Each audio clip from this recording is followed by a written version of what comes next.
Okay, hello. It says we are live. Hopefully that's the case. Welcome to Behind the Scenes of AV Rant for yet another week.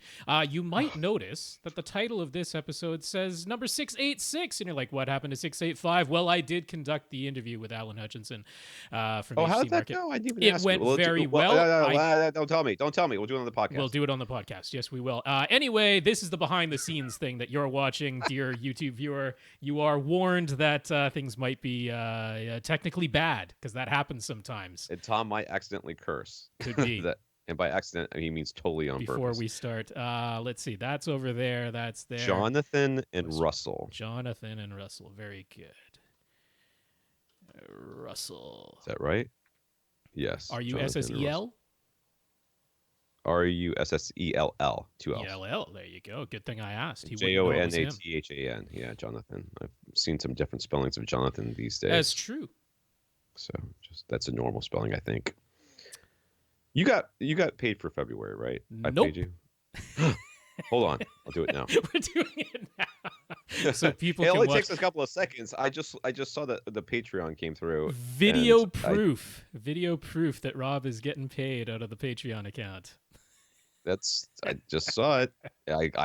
I believe me. I'm not. It's not like going into my coffers just so I can invest it and then. And you can see how important the financial side of it is to me. Since I'm like, yeah, I'm not even going to remind. Yeah, well, I mean, without this, how are you going to pay your rent? Right. Oh man. This is how he keeps that highfalutin Canadian apartment or whatever. You know what? I think it actually does pay for my internet every month, so that's pretty good. That is what you use this for. That's the one piece of gear that you bought for this that you could say is a recurring cost. That's pretty much all right. True. Instead of waiting until the podcast starts to start wiping my nose, why don't I just get it all out of the way now? Okay. All right. Let's see what time we're at here. 3 minutes. All right. You ready?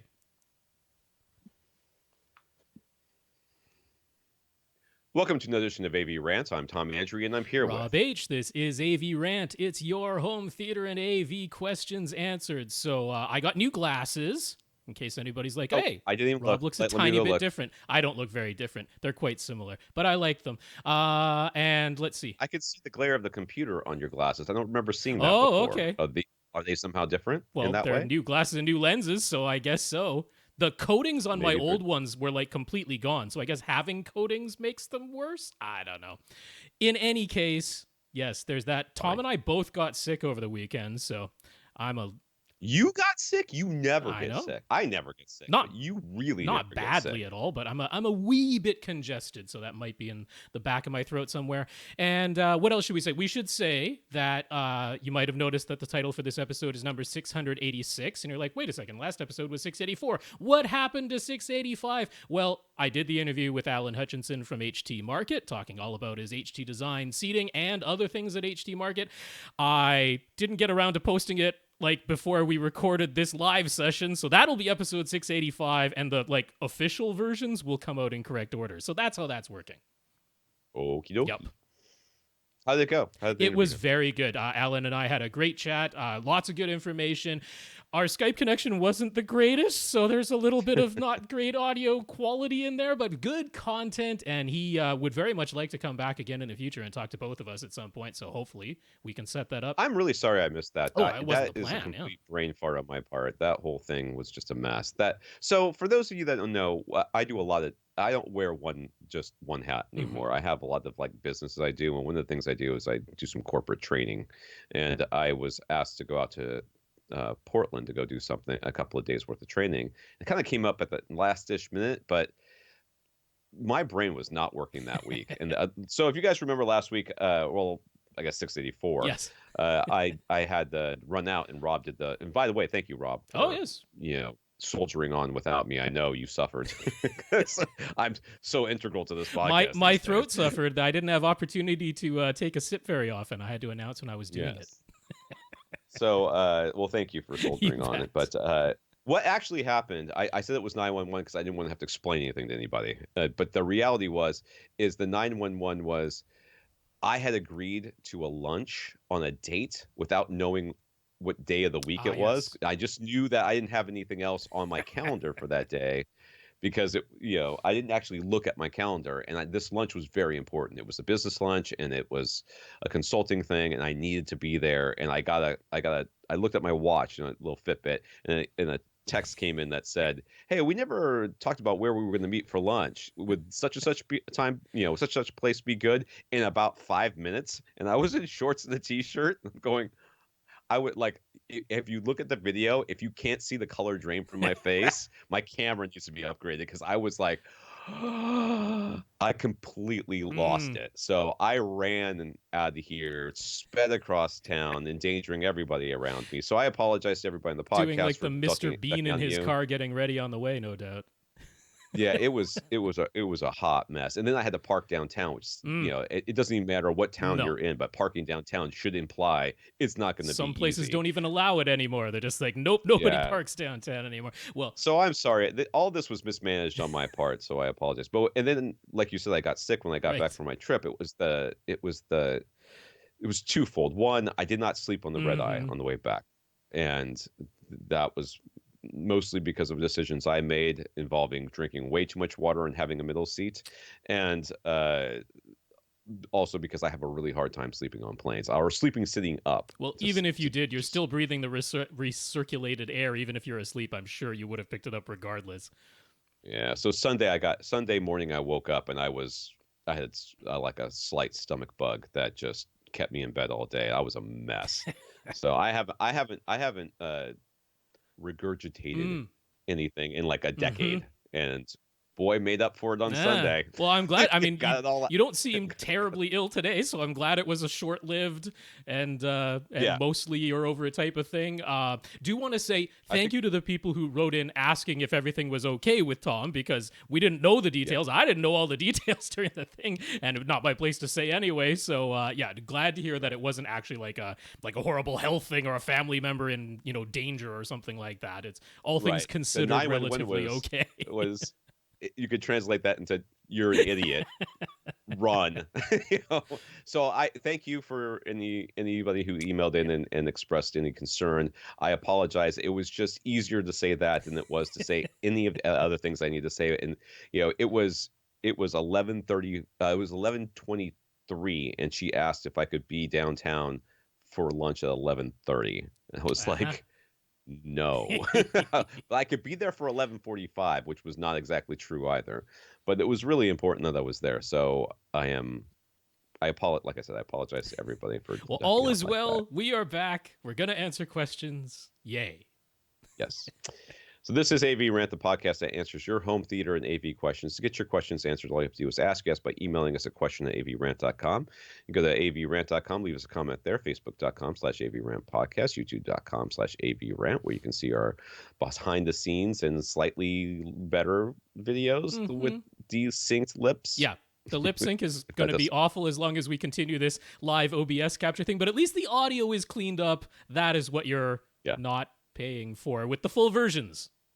One of these days we'll get some sort of high-end Cisco Right. system, whatever, What that, makes the completed version really worth it is the times in the show notes if you want to skip directly to a certain question and answer. That's the and the value. images, you put images and things and stuff The like that. images That are makes here a in the live difference. one. Are Yeah. they really? Yeah. I can't see them, but you Nope. guys can see them. If you want to contact Rob directly, it's rob@avrant.com. His Twitter is @firstreflect. I'm Tom @avrant.com. My Twitter's @avrant_Tom. Let's thank our listeners of the week. To become a listener of the week, you do that by supporting the podcast in some way. One of the ways you can do that is going to avrant.com and click on the Buy Us a Cup of Coffee link. We want to thank Jonathan and Russell for doing that. We appreciate it very much. Thank you, Jonathan. Thank you, Russell. AVRant.com over on the right hand side. Say support AVRant. It'll take you to PayPal. Thank you, Jonathan and Russell, for doing that. And someplace in that same area of the website, haven't been there in a while, there is our Patreon button where you can go to patreon.com and support us in that way. We want to thank 107 up from last At least week. that's what it was. I'm checking. 107. You know what? It's 108 right now. Ooh, it's 108 patrons, Woo-hoo! including Justin. So thank you, Justin, and our 107 additional patrons over at patreon.com. That's right. Patreon.com/AVRant Podcast. If you'd like to sign up, think of it as a voluntary subscription. $1 per month is the minimum automatic monthly donation. Thanks so much to our 108 patrons. Justin, thank you for being one of them. I did like, for sure, the one that took us from 106 to 107. It was $1 a month, and I'm like, I am happier to see more people give $1 a month than like 5 people give $50 a month. I would love to have everybody on board for just $1 a month. That's very fair. In the news, if you were considering Samsung a QLED TV, details for their all-new 2020 models have now been released, and unless you want to pay for one of their 8K models, all of the 4K options have taken a step backwards. Yay for progress. The new 2020 Q90T is basically the equivalent of the 2019 Q80R, and the Q80T is basically a Q70R, and on down the line up like that. To get the sort of local dimming that was offered in the 2019 Q90R, you have to step up to the 2020 Q900T 8K model now. So yeah. I am not pleased with that. I mean, I will in fact go on record and say I think the best 4K TVs that Samsung released was back when it was the Q9FN, which was 2018. I think those were the best ones that we had because the Q90R that we got last year put on that coating to try and make the wide viewing angles that made the black levels worse. So I'm like, I would rather go back to the 2018 Q9FN. I think that was as good as Samsung's 4K TVs got, and it looks like it's not like they're going to get better at this point. They're on to 8K now. That's what LCD can do at a lower price than OLED, so that's what they're going to do. Yeah. Yay for marketing about things you don't need and people absolutely believing it. I can't wait till one of my sons says, "Daddy, should we get a Samsung because it's 8K?" No. If you want full HDMI 2.1 48 gigabits per second bandwidth, so that not so much for 8K resolution, but more 4K resolution at 120 hertz, which is going to be a thing with the new game systems, the PlayStation 5, the Xbox Series X. Those will be able to do 4K 120, and if that's what you want, if you want it on a Samsung, you have to get one of their 8K models. None of their 4Ks have HDMI 2.1 full bandwidth. And are we expecting those consoles out this next year? Well, this year, this year, coming November, year, Christmas, is when we expect. Yeah, Christmas. Yeah. 2020. Yep. But what I can't express to you the amount of excitement I have about this 8K thing. Yep. It's very hard to express in words, because I would have to use some sort of nanometer to express it. So Comcast, NBC Universal is apparently in advanced talks to purchase Vudu from Walmart. Supposedly they would merge it with Fandango and run it alongside Peacock as their pay-per-use rental service. Is this the death knell of Vudu along with everything else? Maybe. I don't know. I don't exactly look at the names Comcast and Fandango and think, oh, yes, that's how I want Vudu to be run. So, yeah. I mean, Walmart has been saying for a while now that they were open to selling Vudu off. Who wants it? Yeah, definitely. If you had an ultraviolet library at any point, things are not looking rosy. So, yeah. Oh, man.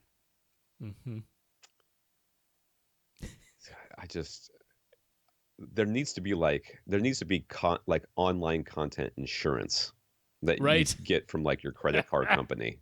Here's the content library just needs to be when it gets taken away from me, not if. When it gets taken away from me, I need to be able to, when they file for bankruptcy or when they dissolve, you need to be able to that the credit card company pays you back and sues the crap out of whoever it is. And I know that that's never going to happen, but this is just ridiculous. I mean, it's untenable. When Apple eventually announces that they're closing down iTunes because it's all just going to be streaming, they will. I mean, it very well might happen because they certainly have Apple Music streaming and they have Apple Movies, whatever the thing is, streaming version of it now. So, I mean, it's not out of the realm of possibility that where you purchased your movies in a non-physical format, it could just all go away and they'll say, hey, you just have access to it on our streaming platform now.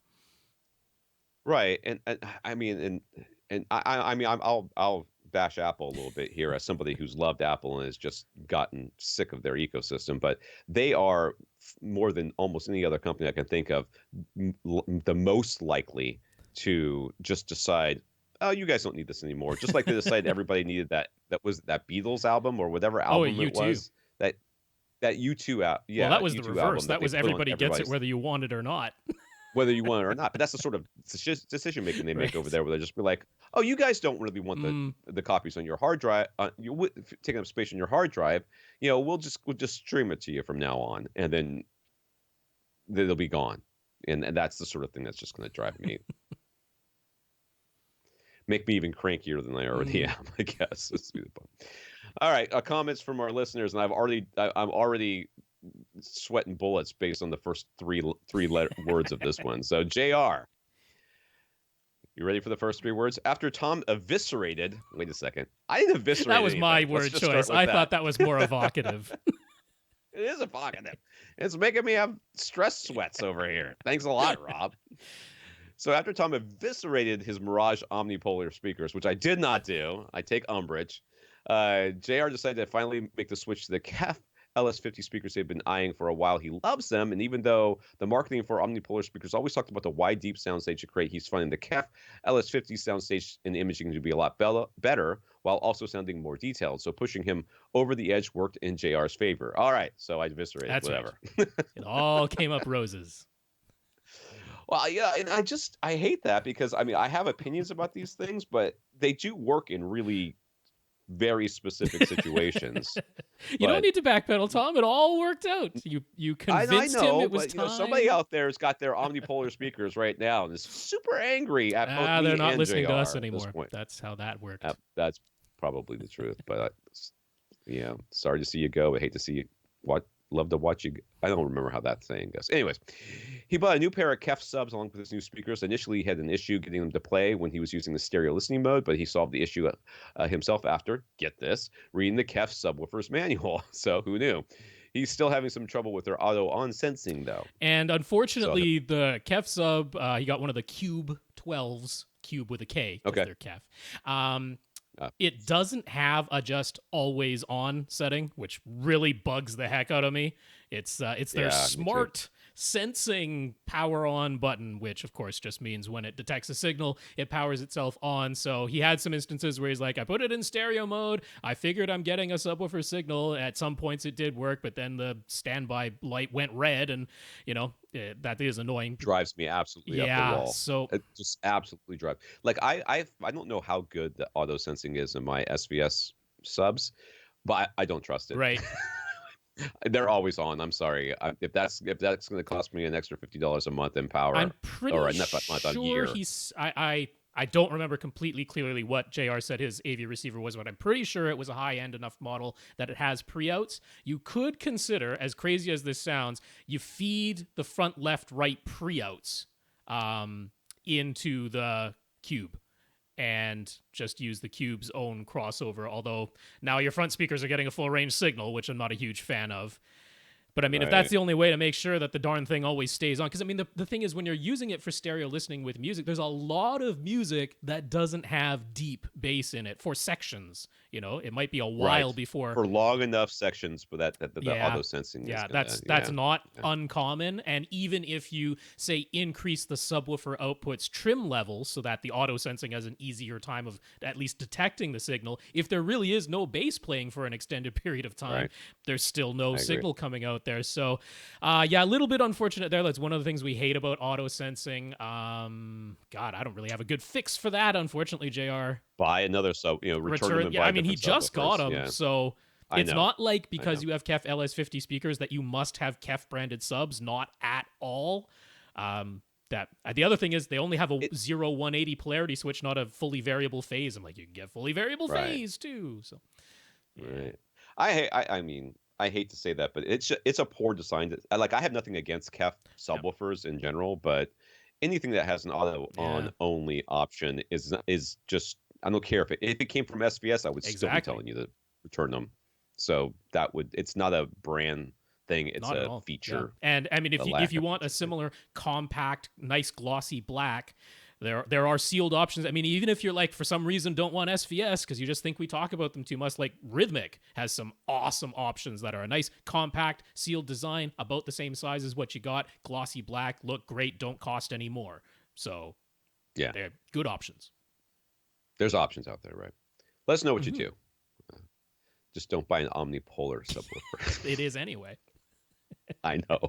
That's the irony.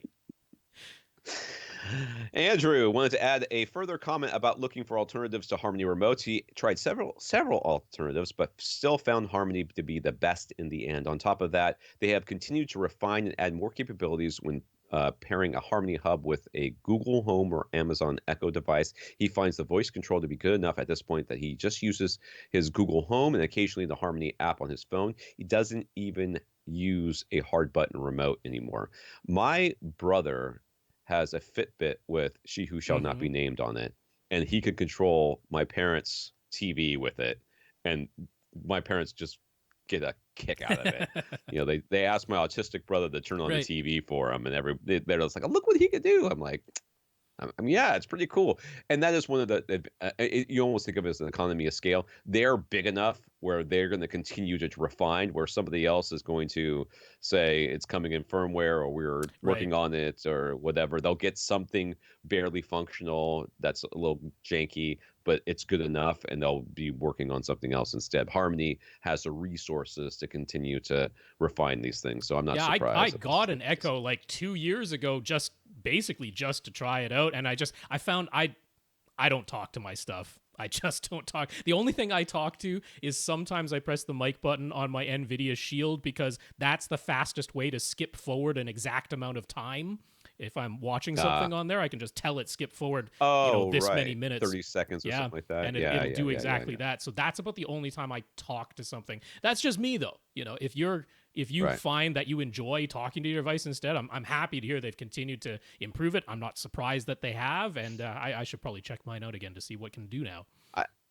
I use my Echo Dot all the time for grocery lists. I use it for timers. I use it for Pandora, streaming Pandora, because I have a speaker in the room. I use it. It's connected by Bluetooth. I use it for. I was, talking with my French foreign exchange student, and if we don't understand something, we'll ask her to translate it for us, and she does a fairly decent job. Enough that you can get the gist, right? Which is often all you really need. Yeah.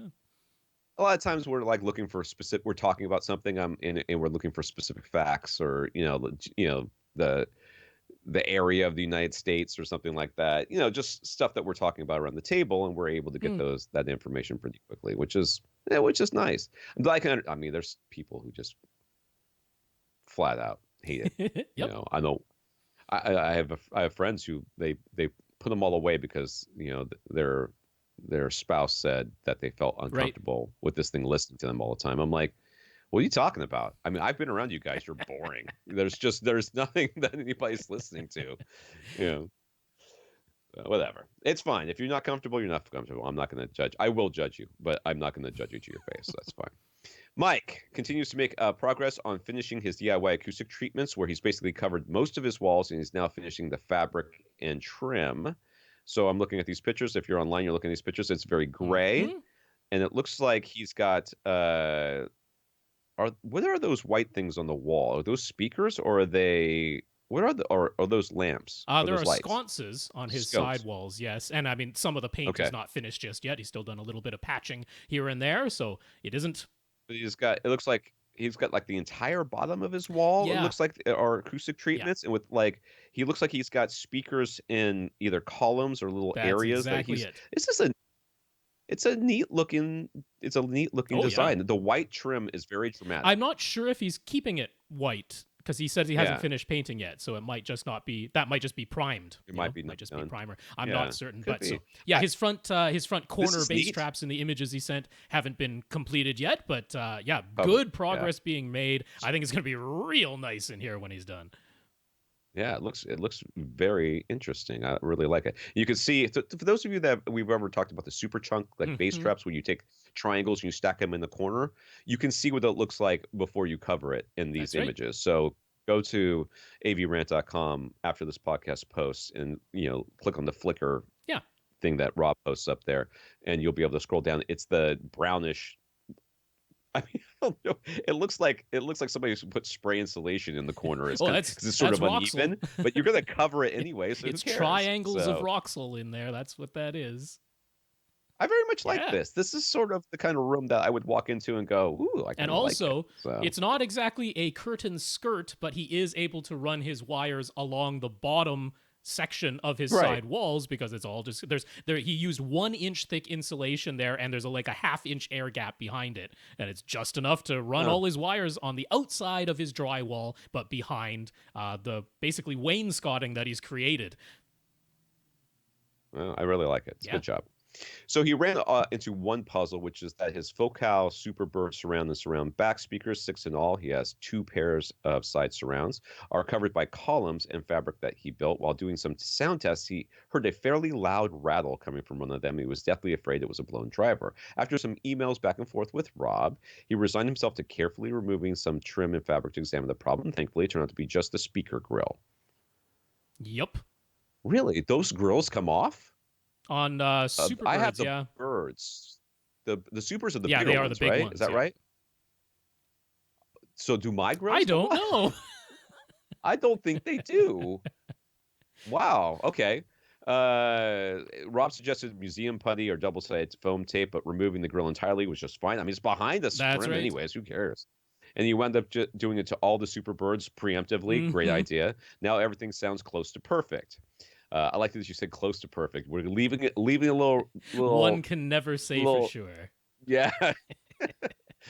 One might want to upgrade someday. We wouldn't want to put ourselves in the corner here. And just to put his mind at ease, it's okay to turn the subwoofer in the middle of his back wall sideways. Correct? It's pushed into the back of his rear seats if it faces forward, but it has a little room if it's sideways, and that's of course absolutely correct. It's omnidirectional. 100% fine So to turn any subwoofer yeah. sideways. The sound waves are so long, they absolutely do not care which direction they began facing. So the one thing that always, and I think we addressed this with the SBS guys at one point, but I never remember. So I think about like uh, a cylinder Hmm. sub, and the driver is smack dab in the middle, and it's omnidirectional from that point. So if you put it in the midpoint of the front wall and midpoint of the back wall, Hmm. right? Then the back wall it'll be standing up, but the front wall it would theoretically be lying Hmm. down. So would you want the driver to be I mean, it makes no? very little Sound got to difference yeah, because I yeah, mean yeah, the yeah, yeah, yeah. even the tallest one that they have is, well, I guess the Ultra is almost 4 feet long in total, so that's enough that it might be a little bit, but I mean, I guess I would put it midway. I would want where the midpoint of the wall to be midway between the driver and the port. I guess. Would I be mean, my it's just guess. that, bass waves like 80 hertz is going to be I what, know, like yeah, 16 feet long, practically 15 feet yeah, long, somewhere in that range. So it almost doesn't matter. Yeah. I mean, right. it's similar to like if you put 2 subs at the front of your room on either side of your center speaker, they are in essence working as one subwoofer because that's Sure. just not enough of a difference Yeah, for them to act right. independently. The sound waves are too long for that. Surely somebody has asked this question before and we've answered Yeah. it, and I've forgotten the No, answer. the sound waves are So so long, it whatever. doesn't really matter. All right, let's get to the questions here. Damien. First up, Damien says that Rob's suspicions about his Room EQ Wizard output settings were correct. He had it set to output test tones at 0 dB FS. Full scale, yeah. Full Which for scale. Okay. 16-bit So audio is just over 96 decibels. Yeah. ooh, that's loud. So now he has lowered that to negative 22 dB, as we suggested, and measurements via his Cross Spectrum Labs UMic 1 are going well. He lost his Odyssey mic when he moved. He just got a replacement. When he didn't have the mic, he manually set his speaker levels, distances, and crossovers. He used the standard 80 hertz crossover setting, and his Ascend HTM at 200 SE surround speaker sounded fine. Now he's got the replacement Odyssey mic, and the first run through set his surround speakers to 120 hertz. After he repositioned his wall mounts, it set them to 110 hertz, and then he's tried our suggestion of using one subwoofer output to feed both of his subs, and now his surrounds are set to 100 hertz. Well, if you adjust a couple more things, you'll get down to 80 hertz. It's only a matter of time. Have you considered moving a chair in your room? There's some pillows that can maybe be adjusted. Fluff something up. So why the inconsistency? You never ran into that before, and where should the crossover for his surround speakers actually be set? Uh, So Now, this is a different room than he ever ran Odyssey in before. He said he lost the mic sure. during the move. So the last time he ran Odyssey was a totally different room. That Right. is definitely part of it. Well, it's that too, and I wonder how reflective this room is compared to other rooms, because a lot of times that's what I find makes more gives the mic more Yeah. problems, or gives the measures more problems. Is the more reflective your room is, the more likely the mic is going to have, different results, because it's going to be highly, just a little bit of adjustment on your part as to where the mic was set up Mm-hmm. for each of these settings could make a pretty big difference. I would say, anywhere between 100 and 120 hertz was where I would set it, and then you could test it. Right. But with surrounds, I kind of let Odyssey do its Mm. thing. Uh, I my rule of thumb, and I've said this many times before, is if Odyssey sets it above, okay, well, I guess that just happened. If Odyssey sets it above 80 hertz, then I leave it there. If it Right. sets it below 80 hertz, I adjust it up to 80 hertz. And I mean, a But setting like I can, 100 or 110 is no problem. It's not an yeah, issue if that's where things are set.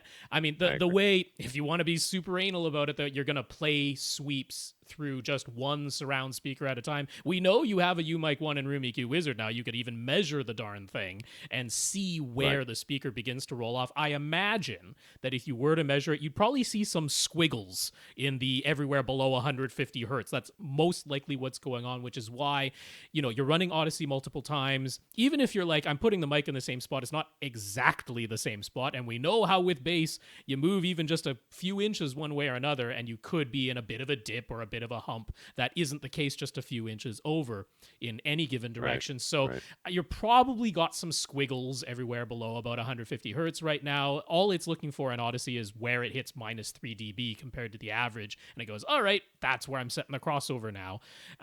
So, I mean, none of this is like exactly problematic. If you really want to see it, play a sweep through just that speaker, see what the response really is, since you have the ability to measure. From the guy who was just wondering whether or not he should move his subwoofer if he was lying it down, which Mm. I am not doing, a couple of inches one way or the other, you know, this is, yeah, I wouldn't worry about 10 or 20 Right. hertz It'd one be way or different the if it was other like in this. one This time it is, gave you 60 and the next time it gave you 180. We'd be like, what happened? yeah, But this is like that would be all in the problematic. 100 Yeah. hertz ish range, which is very Yeah. reasonable. So, yeah. Yeah. So when he was just setting the distances manually, he measured the physical distances of his two subs and entered them as 24 feet and 15 feet. Once he got his replacement Odyssey mic, when he still had it set to two independent subwoofers, it set them to 22.5 feet and 13.2 feet. After summing them together and feeding them both a single subwoofer output, Odyssey set the subwoofer distance to only 12.5 feet. Should just leave that alone. He should just leave that alone, right? It just seems so weird. Is he missing something? No, you're not. It is weird, and you're right. It does feel weird to do this way, but remember, the distance setting for all the rest of your Mm-hmm. speakers is a physical distance between you and the speaker. The distance setting for the subwoofer, and remember, both your subwoofers and your room are all acting in That's right. concert to make bass, which means it's all one Mm-hmm. system. It has two drivers at two different, or maybe more, at two different sides of the room, but it is all one system. So this is a delay, not a Yeah, the distance. idea is if you played a ping out of one speaker and you played a ping out of the subwoofer output, that if you played those two pings at the same time, they should arrive at your brain, essentially, not even your ears. You should perceive those Right. pings as having occurred at the same time. Now, in bass, it's much more complicated because you are never hearing the direct sound that made a straight line from either subwoofer to your ear. The sound wave is longer than that distance.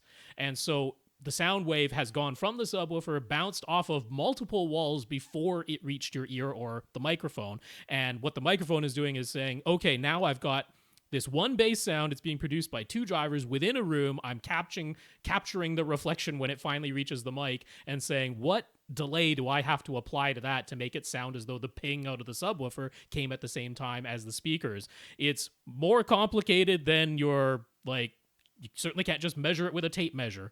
And I would absolutely Right. leave it alone because it is doing the better job of that. And it's basically saying, all right, this is how many milliseconds of delay I have to apply, and now it all arrives at the same time. I swear that when they first started doing measurements here for this. They didn't really understand what it was doing, because I remember the manuals not having very good Right. information on this, and it took us, I know it took me a couple of years before someone finally explained it to me adequately enough for me to realize that subs were It completely is, different yeah. than everything else. It's just a crazy, Yeah, it's a it's the crazy thing. notion of So time alignment, but when you're trying to yeah, align something where you don't perceive the direct sound, yeah, then that yeah, complicates things a lot. yeah. All right, Andrew. Andrew is finishing a basement. He's got a main room where his theater will go. It's roughly 31 by 16 by 9. It's a nice Yeah, big space, space. but it's not a perfect rectangle. The back of this section is where his theater area will go. Is a bit narrower, with the left wall coming in. Boy, that's it's so. Yeah, so if you look at the renders below, it's actually a little bit easier to see what's going on here. So he's Oh, got this okay, I see one it. So the main large section where he's going to have his theater set up. That in total is 31 feet long, but the back of the room is narrower because the left side comes in. and it sort of kicks over to the side A a little little bit, bit. yeah. Yeah. So it's very hard to A explain little this, bit. It but would be easier to come to yeah. YouTube and see the renders make it quite clear what's going on here. But yeah, you've I'm actually surprised he's using this back portion as part of his theater, because it looks like that's what he's yeah, he's doing. got like But a bar table back there as a pseudo third row and a second couch another that's back couch. there. Yeah. Yeah, and then the main couch, of course, is facing the. So are these rooms open to these other Well, spaces? there's Because a it description looks. below, so we can continue on All right, here. I'm Yep, scrolling yep, yep. still. So this is not an enclosed room. Gee, it's almost like you read my mind, Rob, when you wrote this question. To the right, it opens up to the games room, and there is also an opening on the left to the entry snack bar. Although the render showed that opening as what appears to be a standard doorway size, so perhaps a door could be added on the left. Andrew wants JBL synthesis, but on the cheap. That's his goal. Well, at least you're, at least you're being realistic. Maybe. I mean, maybe we could do this. He has already started dealing with a retailer called Northern Sound and Light just outside of Pittsburgh to put together a sound system using JBL Pro speakers and Crown amps. He's strongly leaning towards the new price monolith HTP-1 as his pre-pro. All right.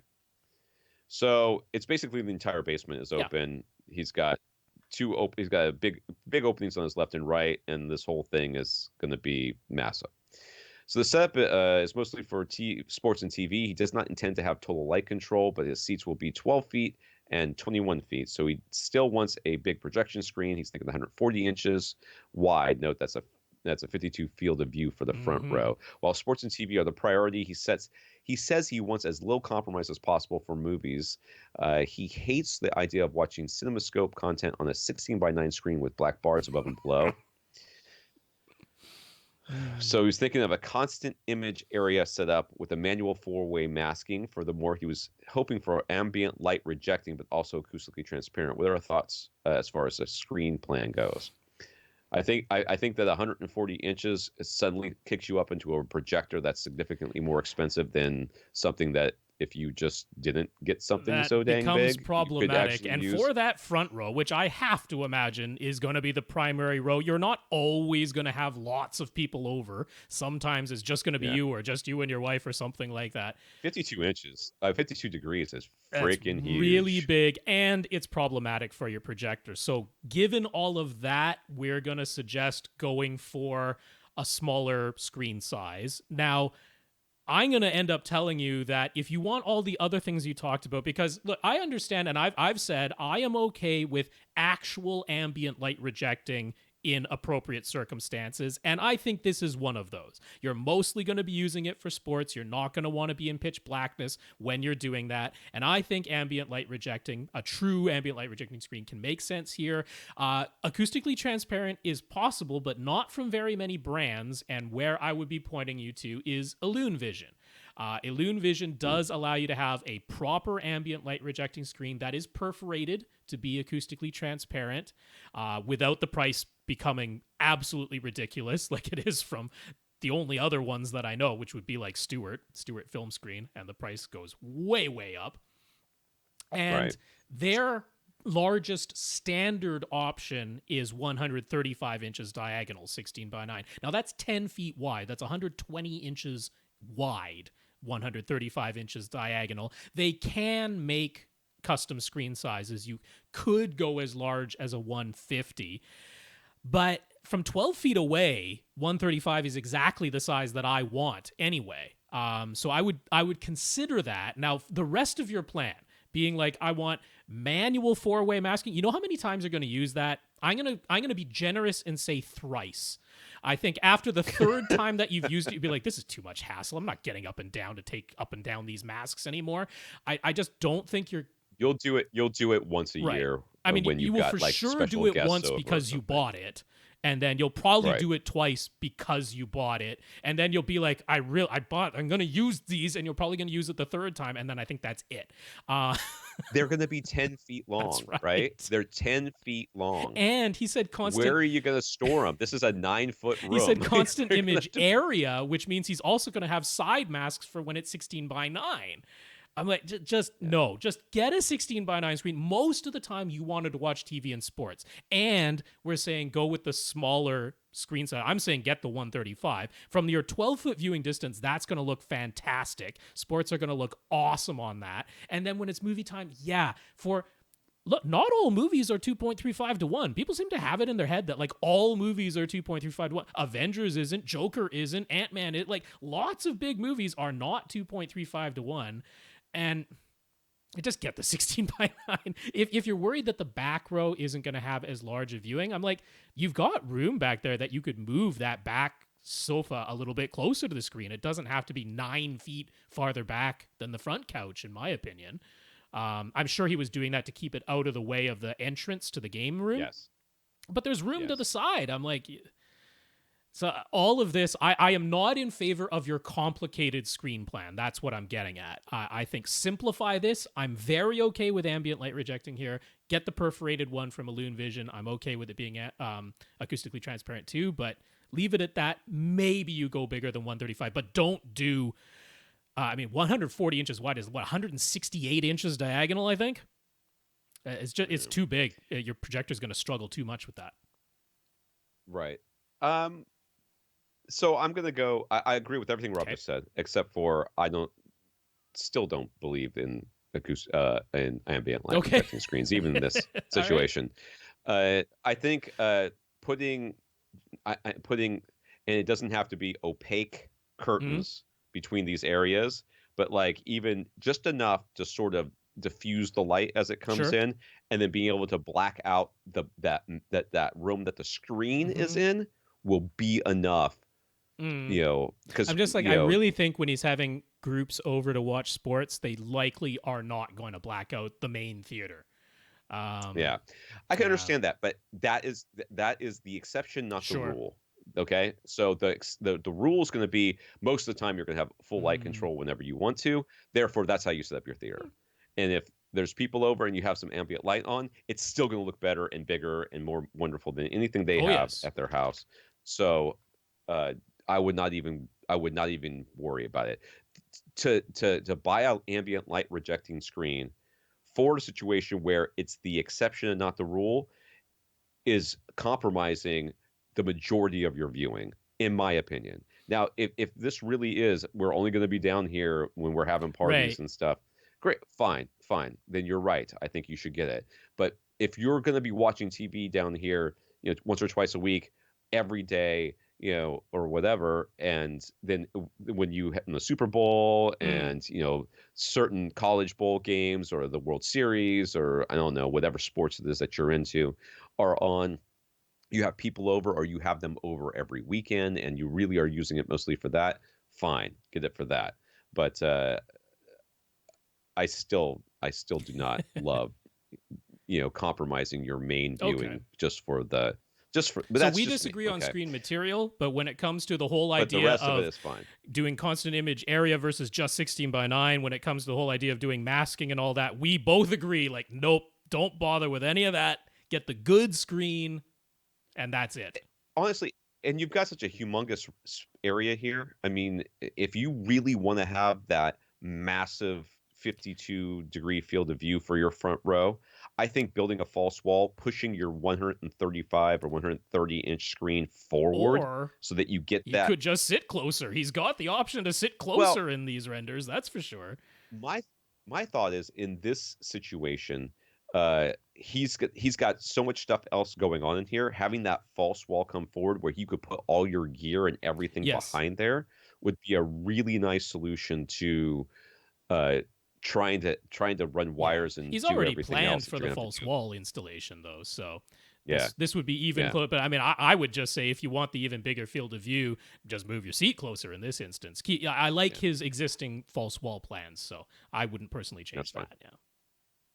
So he considered bringing in a JBL Synthesis Arcos installer to do their computational fluid dynamic simulation. He doesn't know where to install his subwoofers or exactly how many he will need in his non-rectangular room. So he thought the analysis might be worth it, but it costs That's right. $10,000. JBL synthesis is not cheap, folks. 10 Yeah, grand. just for the analysis. That's not any of the equipment.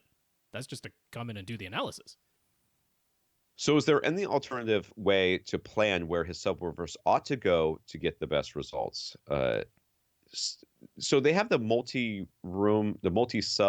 comp Yeah, there's thingy. the multi-sub optimizer software, which is free, but that Right, which is a lot less it than is, 10 but grand. that's not a pre-planning. It is this is That's where true. I have put my subs. Now I'm going to measure their response and come up with the optimal individual equalization level and distance or delay settings for each of the subs to give me the most uniform and linear base possible. But it is an after the fact analysis, not a before the fact analysis. However, that is absolutely the way I'm going to point you, because it's not as though when you look at this room that you have truly limitless possibilities of where subwoofers are going to go. Just realistically speaking, there are a number of places that you are realistically going to position your subwoofers. Now, for the multi-sub optimizer subwoofer software to do its best job, they want you to have more than two. They would like you to have 3 or 4 subwoofers, and given the rest of the system that he's considering, I think that's feasible. You're going to want to have them. Now, what they suggest if you have 3 subwoofers is to have one in a front corner, which I believe his plans basically call for anyway. One somewhere across the room from that first one, not necessarily the diagonally opposite corner in the 3 subwoofer setup Earl Getty's approach, but something along those lines, one towards the back of the room, which again, somewhere behind that bar area seems feasible in here. Mm-hmm. And then a third one that is basically as far away from the other 2 as you can reasonably get, which is probably going to end up being like your right side wall or something like that. Or maybe your left side wall. I was going to say it would be inside that game room with but the pool table. I'm not going to go putting a sub inside the game room myself. Right. So it's probably going to be like, if you put it in one in your front right corner, one in the middle of your back wall, and then it'll be on your left side wall, or vice versa if you switch the front corner. Something like that. You start there and then run the multi-sub optimizer software, and it does a very, very good job. And the only additional, well, in his case, he's not going to need any additional equipment because of the processor he wants to buy. So I think that's the way to do this. I know it isn't actually full-on Arcos, but you said you wanted to do synthesis / Arcos on the cheap. You've got to... Doesn't get much cheaper than buying a U-mic or whatever you can get from Herb these days, and a free software. So, So is it exactly the equal of Arcos? No, I can't claim that. But it's remarkable how much you're getting for...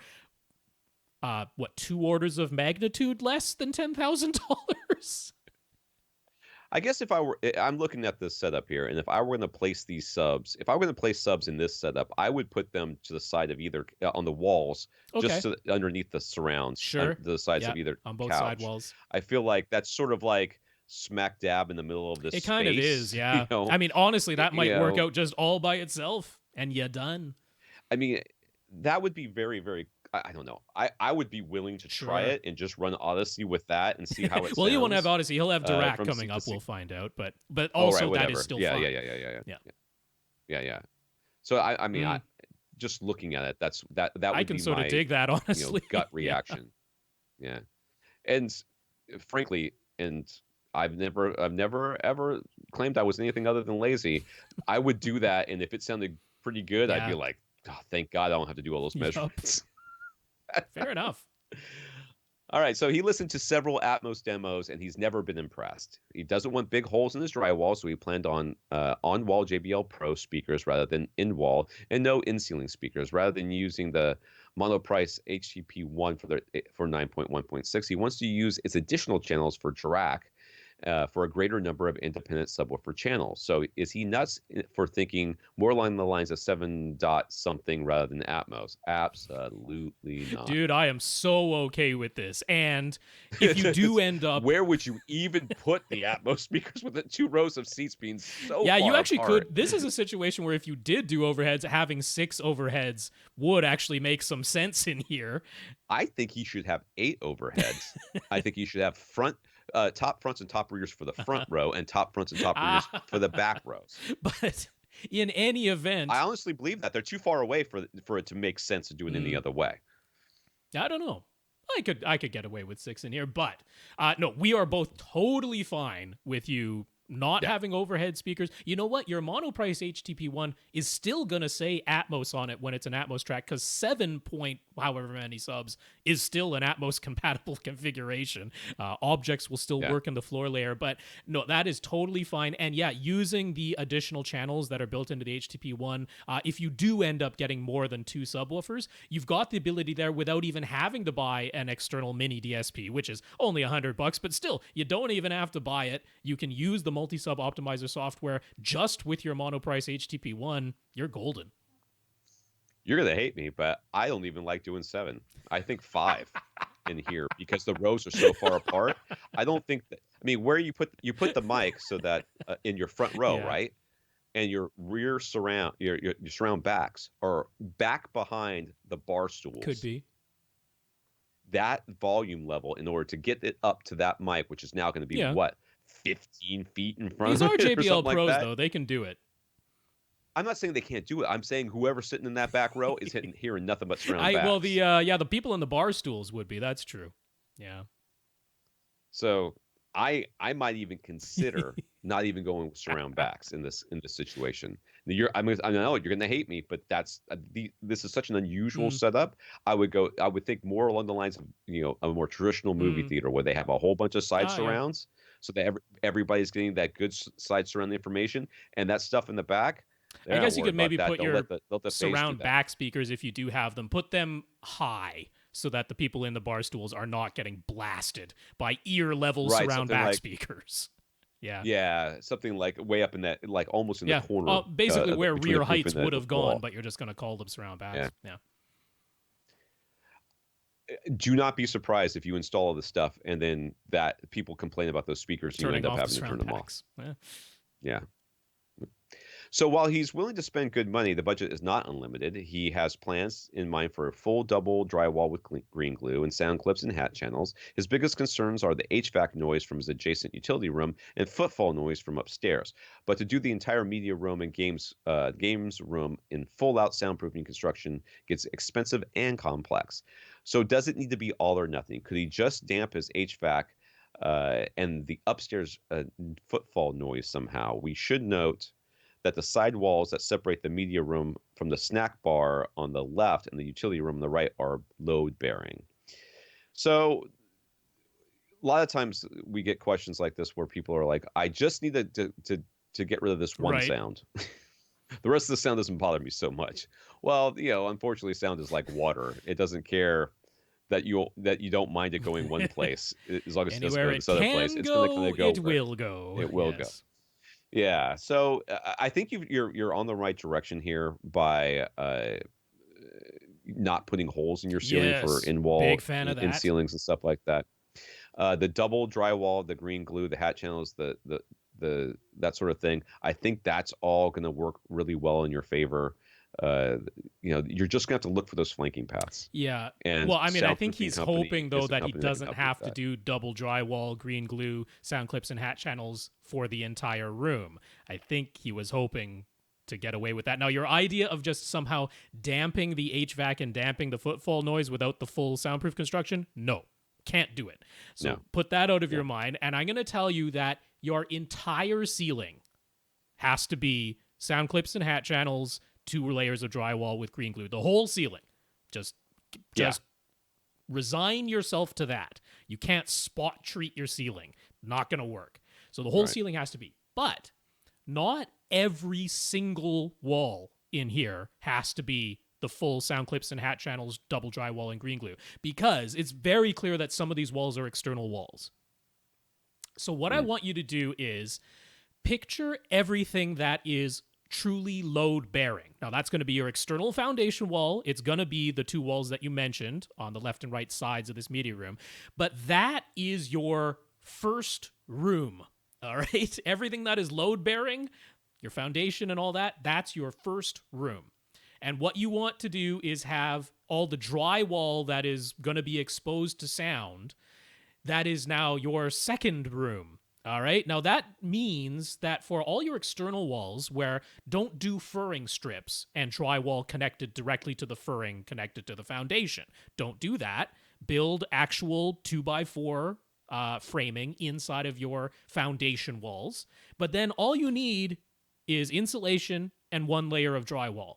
That's all you need for those external walls. You don't have to put sound clips and hat channels if you've done framing inside of your foundation wall. For the party walls that are your interior walls that are separating from the utility room and from the room on the left-hand side, those you have to separate what is holding the drywall from what is load-bearing somehow.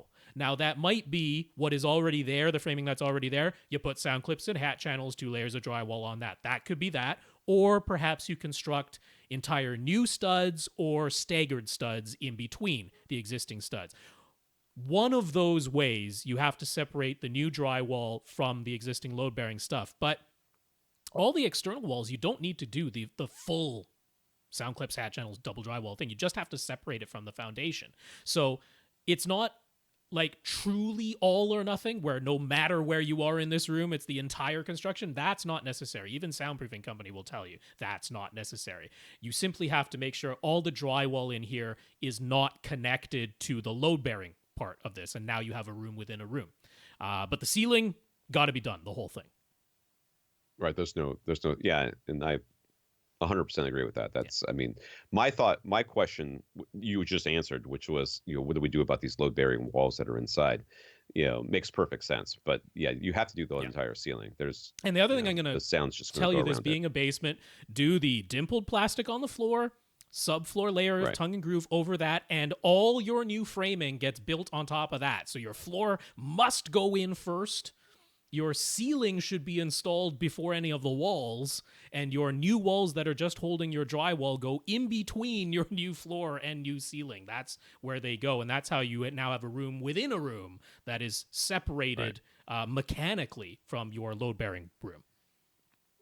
So we'd like to have a fridge, or at least a mini fridge, in the snack bar area. Is that going to ruin his media room's noise floor? See, this is where I run into these issues with these questions. You're talking about not having light control. You're talking about having a bunch of people over, and now you're worried about whether or not the refrigerator is going to be too loud. I think all the people not being quiet is what's going to be too loud. But, like, this snack room, it's a normal doorway. Like, can we not just put a door on that doorway, please? Now you're done. Let's pretend that he can't. Let's pretend, or he decides he doesn't want to, and that would be fine. I mean, literally, you do what we do when we shop for receivers. We don't look at the amount of power. We don't look at number of channels. A lot of times, we look for the exact features that we need, and as long as it's got that, then that's what we go for. So, what are you looking for in your refrigerator? Quiet. How quiet is it? The more quiet it is, the more you're willing to buy it. You want the world's most quiet refrigerator. I don't understand why this snack doorway has to be open all the time. Well, I mean, that's literally what you'll have to do is to do that. Don't get an ice maker. Yeah. Because that's what makes the most noise. That's the mechanical noise that happens in there. So get one that doesn't have an ice maker, or turn the ice maker off. But I'm like, if he wanted to reduce his cost of soundproofing, rather than having to drywall also the snack room, like, Now you just have to worry about the media and the games room, and you put a door in the door. It solves so many problems. Yeah. So that will always be my solution. All right, Francis on Facebook. Francis wants to upgrade his small B&W M1 satellite speakers. He's 12 feet away from his front speakers, so we normally wouldn't say towers are necessary, correct? He's always gone for very small speakers, but now he wants speakers that will offer better performance, higher output without any distortion and more neutral sound. The thing is, if they're going to be larger than satellites, he doesn't want plain black boxes. They need to have some style. He liked the way the SVS Prime speakers sounded, but that's the sort of price, and that's the sort of price range he's considering, about $500 a pair. But they just have such plain looks. So he's glanced at Monitor Audio, Q Acoustics, and Dolly. He already has some KEF satellites for his front and rear height speakers. What would we suggest? Have you looked at Accessories for Less for their KEF offerings? Because KEF makes some pretty nice looking speakers that would, if you've already got KEFs. Oh, I know. That was my first getting thought. some more but KEFs. This price range, even at Accessories for Less, it would be the Q series. And the Q series speakers. Now, if it's a matter of finish, there are different finish options for the Q series. You can get gloss black, you can get gloss white, and you can get a walnut finish. But in terms of the shape of their bookshelf speakers in the Q series, they are the most boxed that has ever been a box. Just completely 90-degree corners, sharp angle corners everywhere. And for some reason, the grills are extra, which boggles my mind, but that's what KEF has done with the Q series. So I don't know. If it's color, there's options, but if it's shape, then that is as plain a box as has ever been. So, I mean, now I know you, Tom, like Dolly. So if he likes those looks, that is certainly a consideration. Like, to me, the Q Acoustics, they're rounded, but they're still pretty plain. So to me, Dolly, out of the ones that he listed, is probably... but I have one other. I'll let you talk about Dolly first. Well, I mean, I've heard a lot of different Dolly speakers. So, and so they've been at different price points, and they've also been at different levels of performance as far as I was concerned. So I would be a little, I'm not hesitant to say, go audition some Dollys and see if you like them. I would not say buy them sight unseen or ear unheard. I would definitely take a listen to them, because they can be, I've heard some that were definitely tuned to have more bass, and others that were tuned to be more neutral. Right. So I would definitely take a listen before I bought anything from Dolly. Now, the one I'm going to suggest to you are Aperian's new Novus series of speakers. How have I not heard of these? Have I? Oh, it's come up, but they're relatively new. Now, I don't know if you'll like their looks, but at least they are not just plain black boxes. They're available in gloss white if you don't want black, but they have, angles to them, slot ports that make them look a little bit more unique. If you take the grills off, the tweeter kind of looks a little bit interesting. So they at least have some aesthetic interest to them. They aren't just your completely plain looking speakers, and they're in the sort of price range that you're considering, and it's completely free shipping both ways, so there's really no financial risk if you just want to give them a try. Do they have a slight layback to them? They're raked back just a little bit. Okay. So that's my suggestion, because I think at least they're not just completely plain. All the speakers I go for, I'm like, I don't care about looks. I just want flat matte black that isn't going to reflect any light. So I'm not the person to ask when it comes to style at all. I'll be honest with you. I've got absolutely, I think that a lot of people in our, line of recommendations, we get so focused on performance that, suddenly aesthetics don't. Oh yeah, because I mean, you look at the I don't Ascend care. SE or the ELAC. I'm like, those are just plain black boxes. That's what they are. Yeah, there's really nothing exciting but they about sound them all. really good. But I don't think there's anything wrong with wanting a speaker that looks good. Not at all. And that was one of the reasons why the RBH's, the Impression series, was such an easy recommendation for me, because not only could they play loud, they were inexpensive, and they looked great. Hopefully the next iteration continues that, but we can't mention them right now because they're not available. Yeah, nothing's available right now, so maybe wait for RBH to come out with something. Depends on how desperate you are for an upgrade. But those, I got no problems recommending Aperian Audio.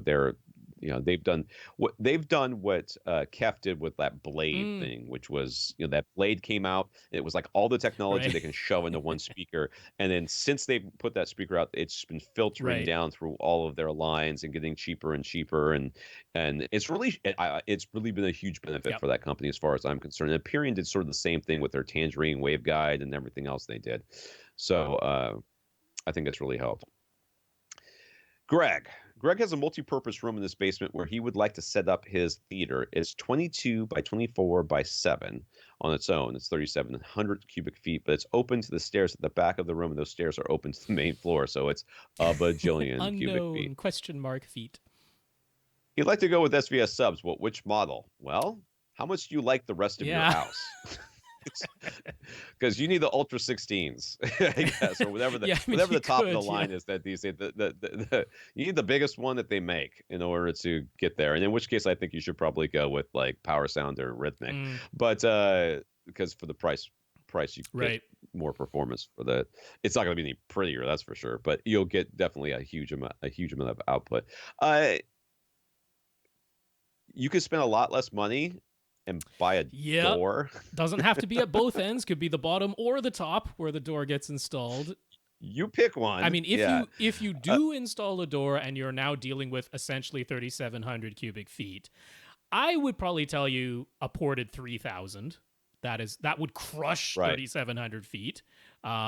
You could go with the 2000 You Pros, could. but you'd be pushing them I mean, pretty if you're hard. trying to hit full reference volume at 20 hertz with a 2000 Pro, it's the little limiter light might come on sometimes. But if you're never Right. pushing reference volume, then a 2000 Pro would be enough. And then you have the option of going with the cylinder in that case too. But if you want all the headroom and the limiter light never comes on and you want to hit full reference volume, then in 3,700 cubic feet, a ported 3000 would get you there. So that's that side of the easy answer. But if this room is now, think of it like water, right? If you filled the whole room with water and all you have is a doorway to a stairway, it's not as though all the water rushes out of that room instantaneously. It is a narrower area, Sure. but if you had a door versus not having a door, a lot less water gets out of this room, right? So if you picture it that way, that's what's going on. It's not that like all the base is escaping this room somehow and going up those stairs, but a good amount can, versus having a door. So certainly the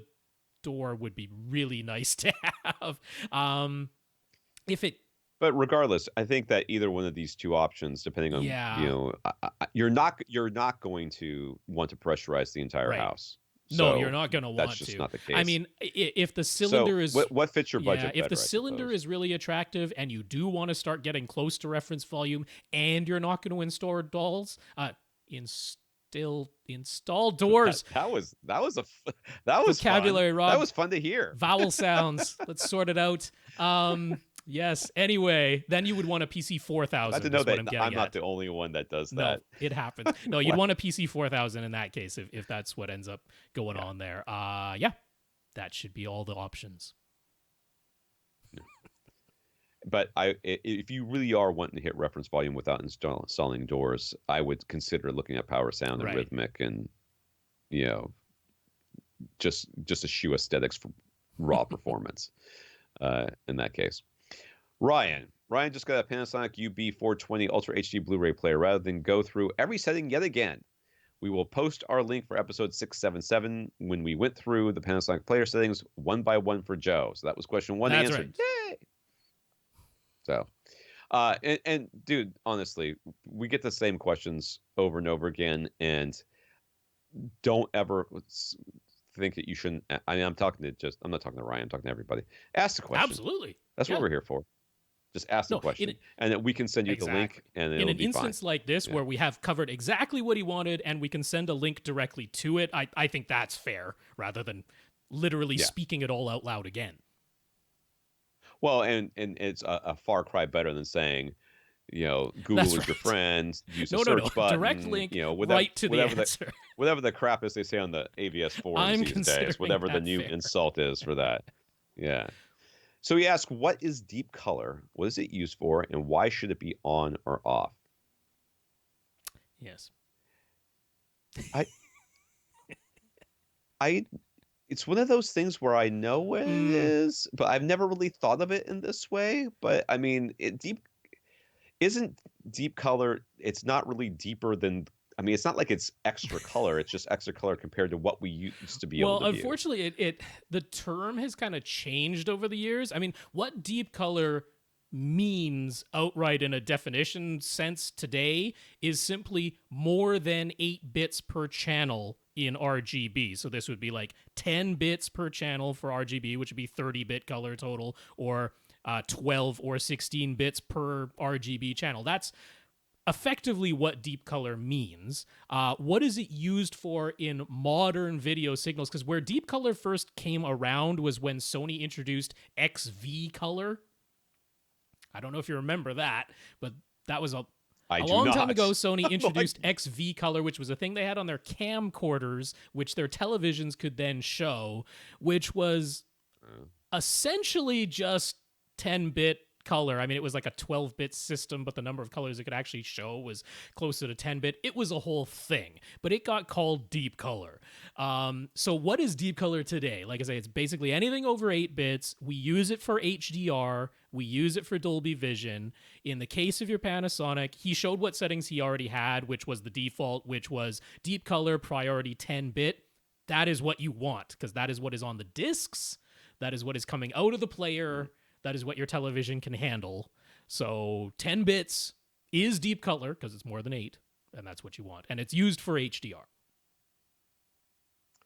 how do you know which HDR TV type you should use? It's fine to have the different choices listed, but how does an owner know which one is correct? Now, is this about nits?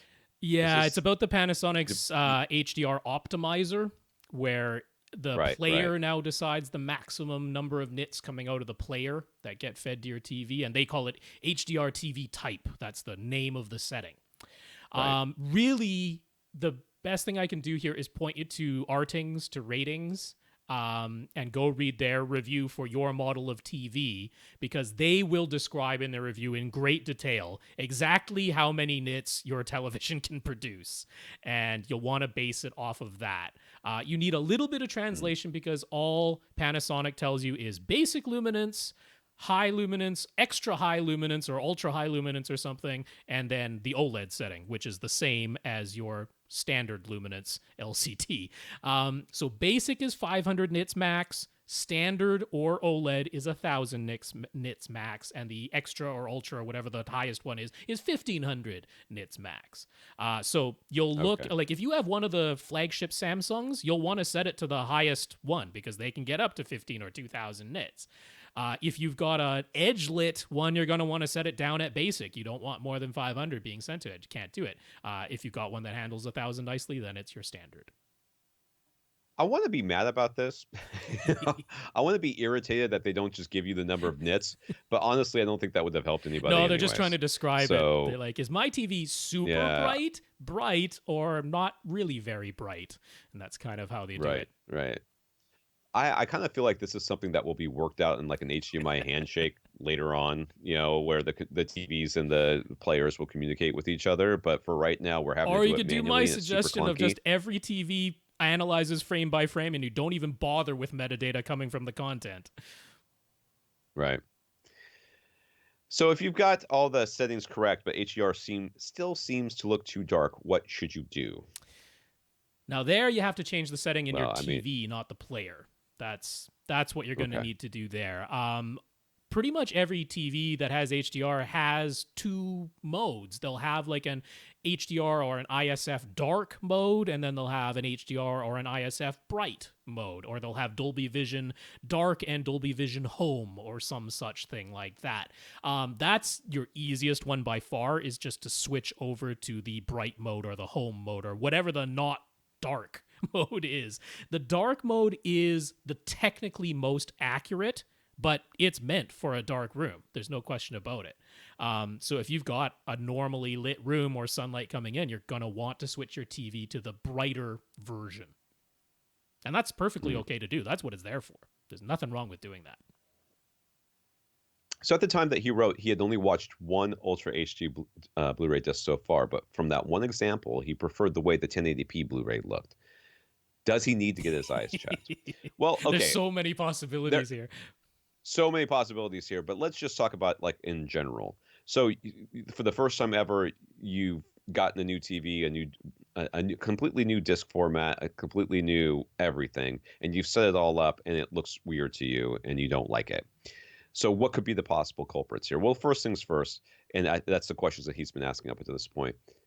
Did I set everything up correctly? And these things are not cut and dried. They're not intuitive many times, especially when it's a new technology. Things are clunky. Things don't work together the way they're supposed to. And, give it 5 years and suddenly all this stuff it'll do it itself and you won't have to think anything about it.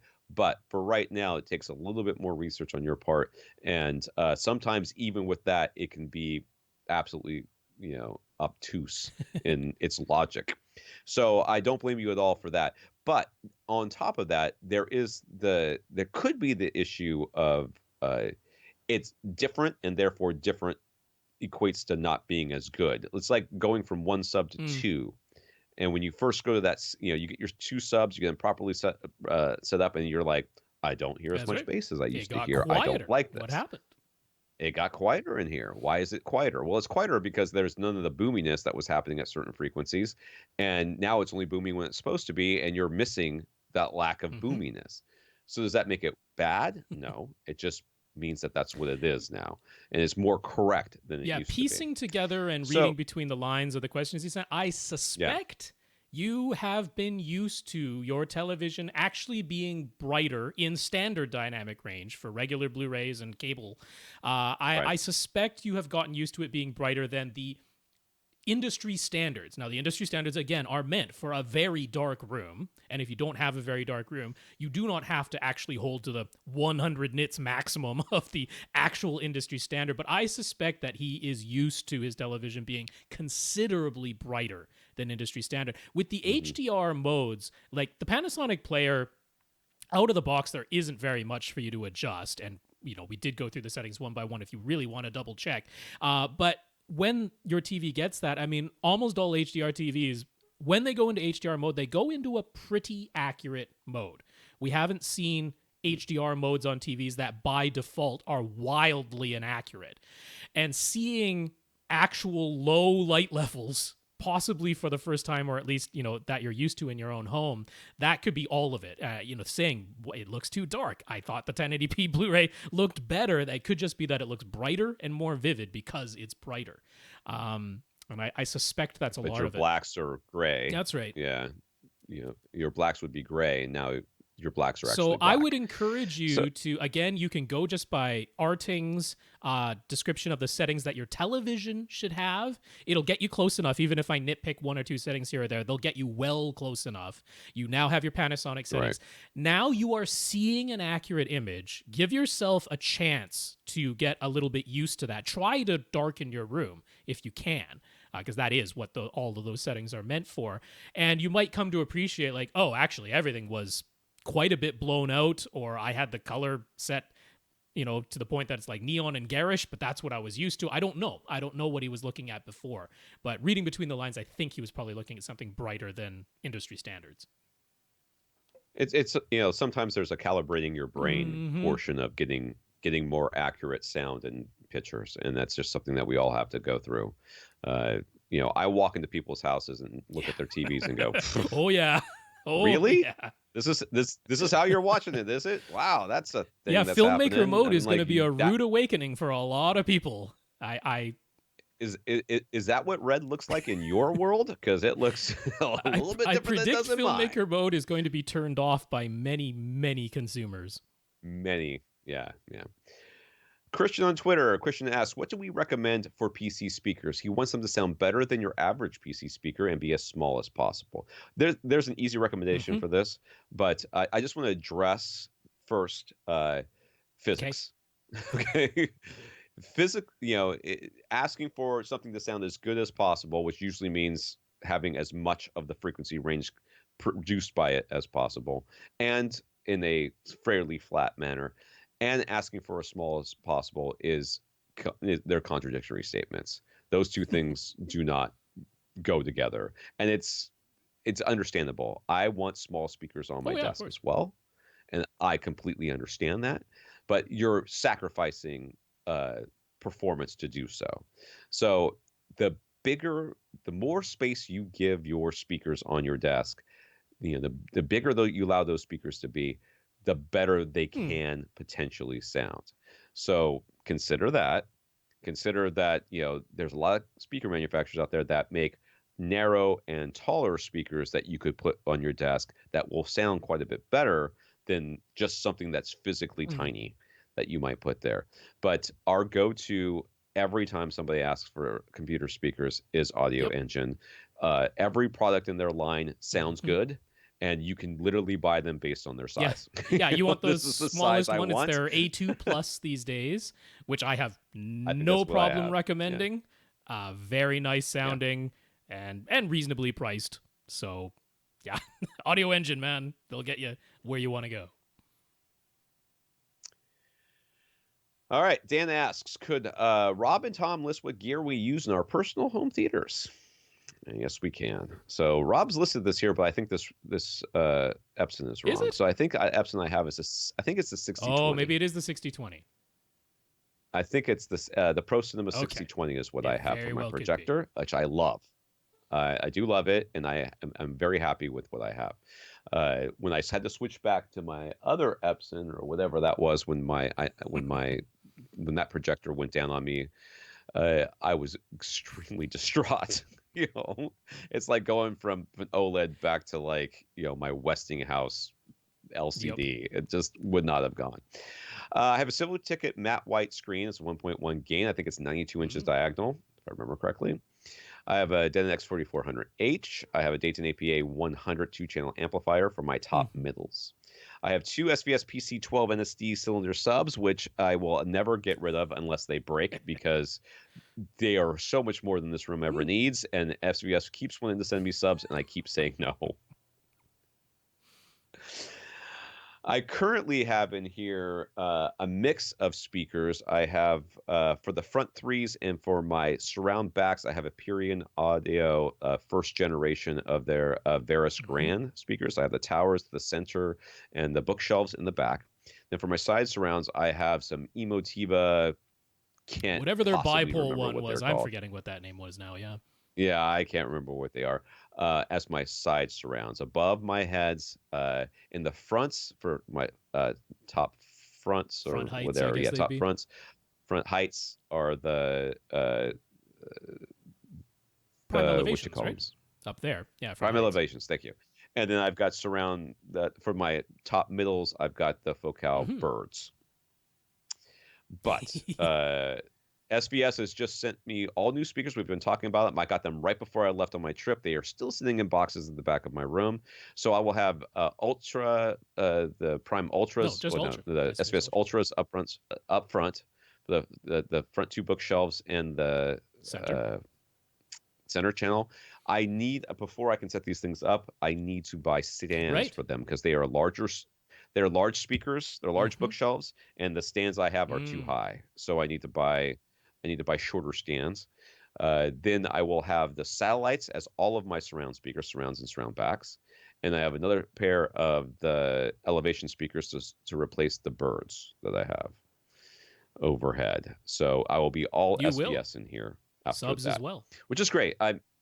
They heard me complaining about it. They offered to send something. I said, fine. And, you send whatever you want. I don't care. They could be used. They could be returns. They could be dented. Discontinued, they could be dropped whatever. in one corner. Discontinued. I don't really care. I'm done having tower speakers up front. That is really the only thing I really wanted to replace was my tower speakers. I'm not going to replace those. I'm happy with the Purions. I've got no problems recommending them. I have more problems recommending them now that Epirion has put out their stupid super tweeter piece of garbage thing. But you don't other have to than buy that, it. It's entirely optional. Please just don't buy that it even exists. But you can buy everything else from them. I have for sources, I have the PS3, the Xbox One, and the Sony 7. Yeah, you got the X700. What is it? Ultra HD Blu-ray player. Ultra HD Blu-ray player. I have a Harmony Elite remote. I have an H15 power conditioner from APC and a Panamax battery backup. Uh, I have room treatments that I made myself for the most part all the way around here with a number of GIC tri-traps, which are just a holdover from my days with Audioholics. They are super duper falling apart. They're just from like the there's like these thin veneer top and bottom things that were just hot glued on. I guess that's what it looks like. It looks like hot glue, and those are all falling off, but they still work. So the room treatments are all that, and then the couch is something I bought, and I don't know what brand it is. I just got it at a local place. All right. So other than that, I can't. I'm looking around. I've got some Blue Jeans cables that I'm using. I've got one pair of SVS cables that I'm using up front. That they sent me. I think one had spades and the other one didn't. One had banana plugs just so I could look at the different ones. They sent those a long time ago. There is a Nintendo Switch in here, but I don't use it. That's my kids. I don't think there's anything else I can see in this room that would be of interest to anybody. Okay, right, so go. I have a tiny home theater room. It's my den in my apartment, so it's like 11 by 12. So I have a 75-inch Sony Z9D. So that it's like the best LCD that they ever made, and it still does 3D. That's why it's in there, because my home theater room has to be able to play 3D, and I guess I'm never going to be able to upgrade from that display. My receiver is a Marantz SR7010. I have, ridiculously, an ATI AT1800 7-channel amplifier, which I absolutely do not need, but I want it and I have it. I have two SVS PC13 Ultra cylinder subs. Again, that had nothing to do with my current room. I'm like, I'm never upgrading my subs. These will work in any room. I have 11 speakers from Ascend Acoustics. They are all Sierra RAL ribbon tweeters, but they're all custom in one way or another. So up front, I've got Horizons, but they're custom cabinets because I wanted vertical ones that could stand without being wide, and then I wanted a very skinny front to back center. So those are all custom made cabinets. Sierra 2s basically everywhere else, but those had a custom finish on them at the time. I just wanted matte black. That's my customized finish, but they weren't available at the time, and that's what I got. Sources, I've got my Gateway PV. We call it a PVR in Canada, a personal video recorder, but it's a DVR from Shaw. That's my cable company. I've got an NVIDIA Shield Pro, the 2019, which it basically used exclusively for Plex. I've got an Apple TV 4K for all my streaming, Xbox One, PlayStation 4, Nintendo Switch for gaming. I've got a Harmony Companion remote. If I need anything on a touchscreen, I just pull out the app on my phone. I use two APC J35B battery backups for my power protection. I've got elite home theater seating. I've got a sofa, which was a custom build from there because I needed a sofa that could be taken apart so I could transport it. So they made one for me. It's very nice. Quest and Yorkville are my speaker stands. For room treatments, I went with GIC Acoustics. They're room kit number 2. And I also have some Metro Fuser diffusion panels on my ceiling from Oralex. And for decoupling everything, because everything must be decoupled, my speakers in my room, Oralex Gramma isolation risers and mopads.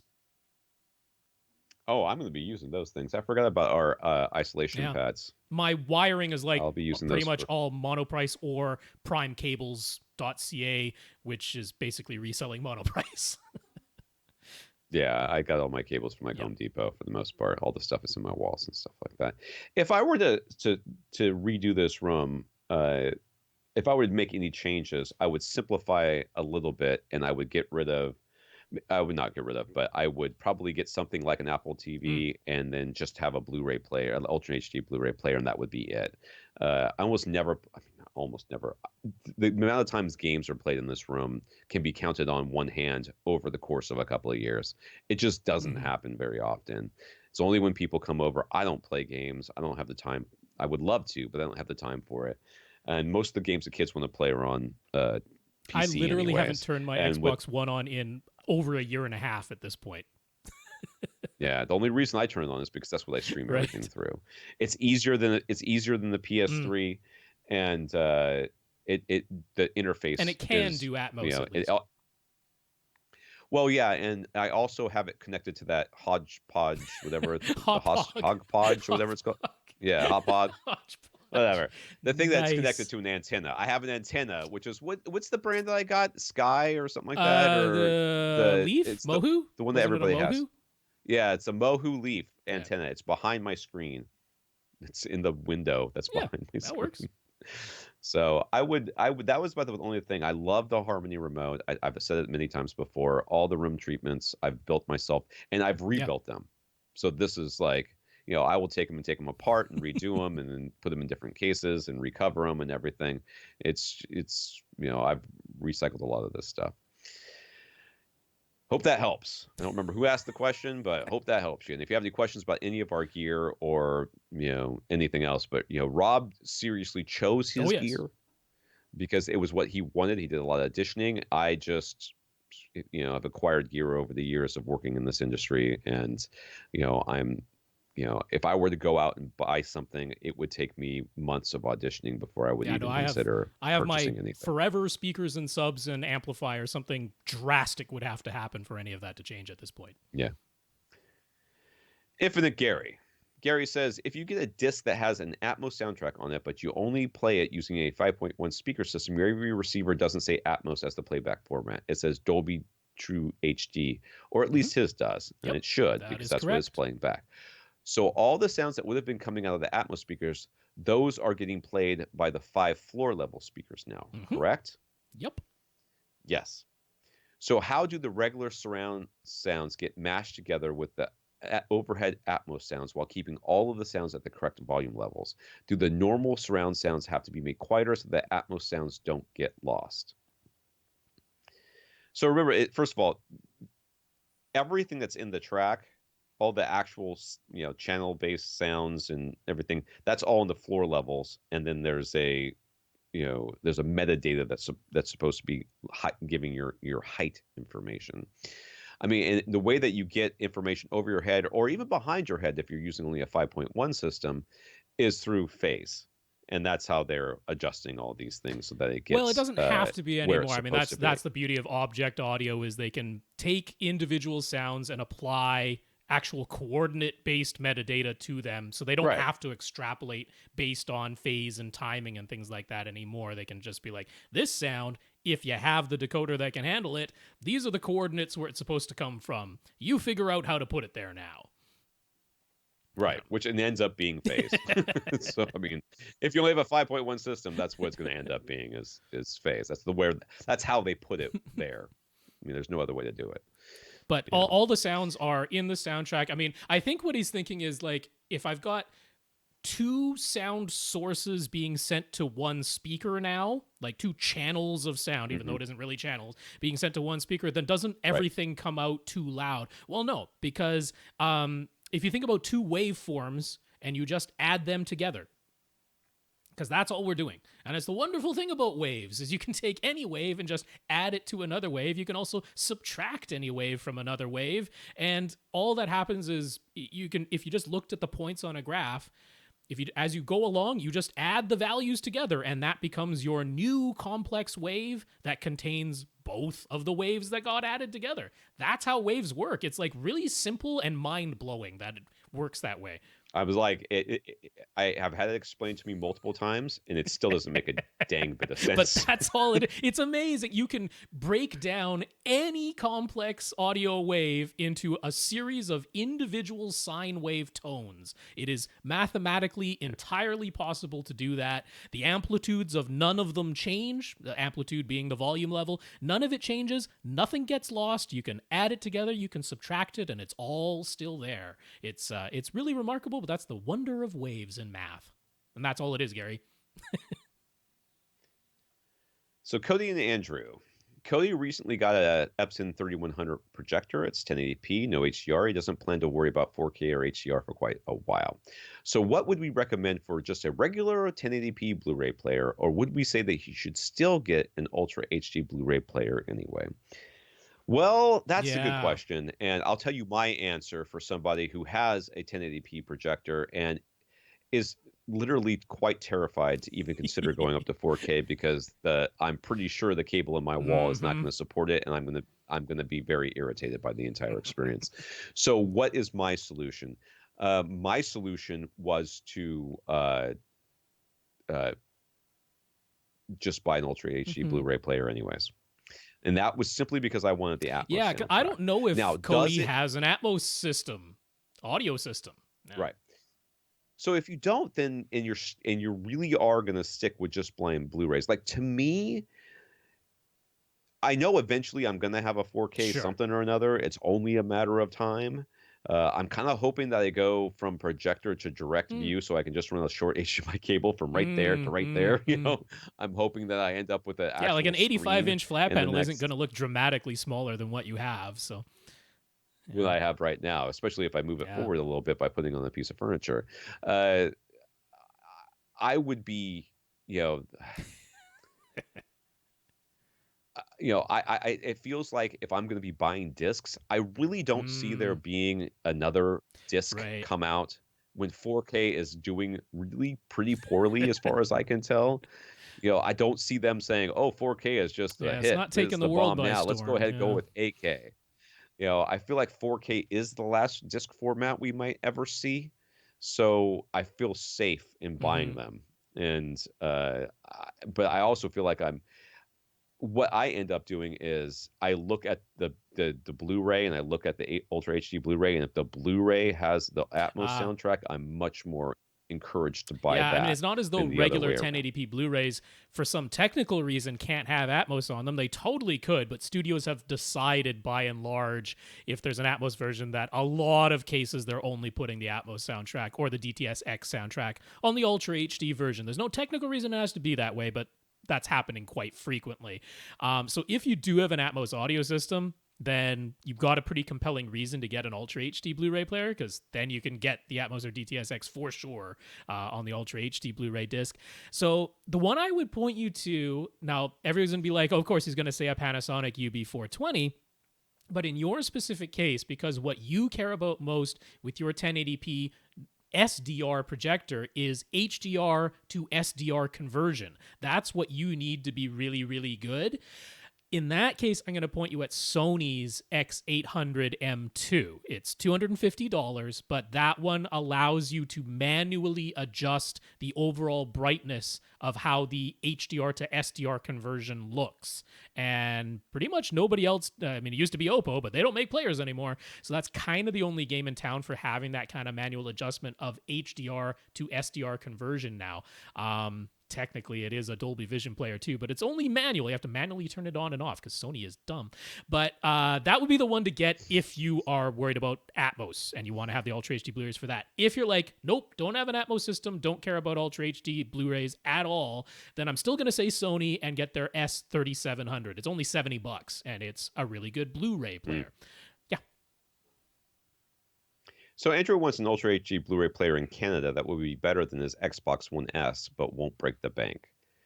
Wait, Xbox One S is an Ultra It HD Blu-ray player, is. right?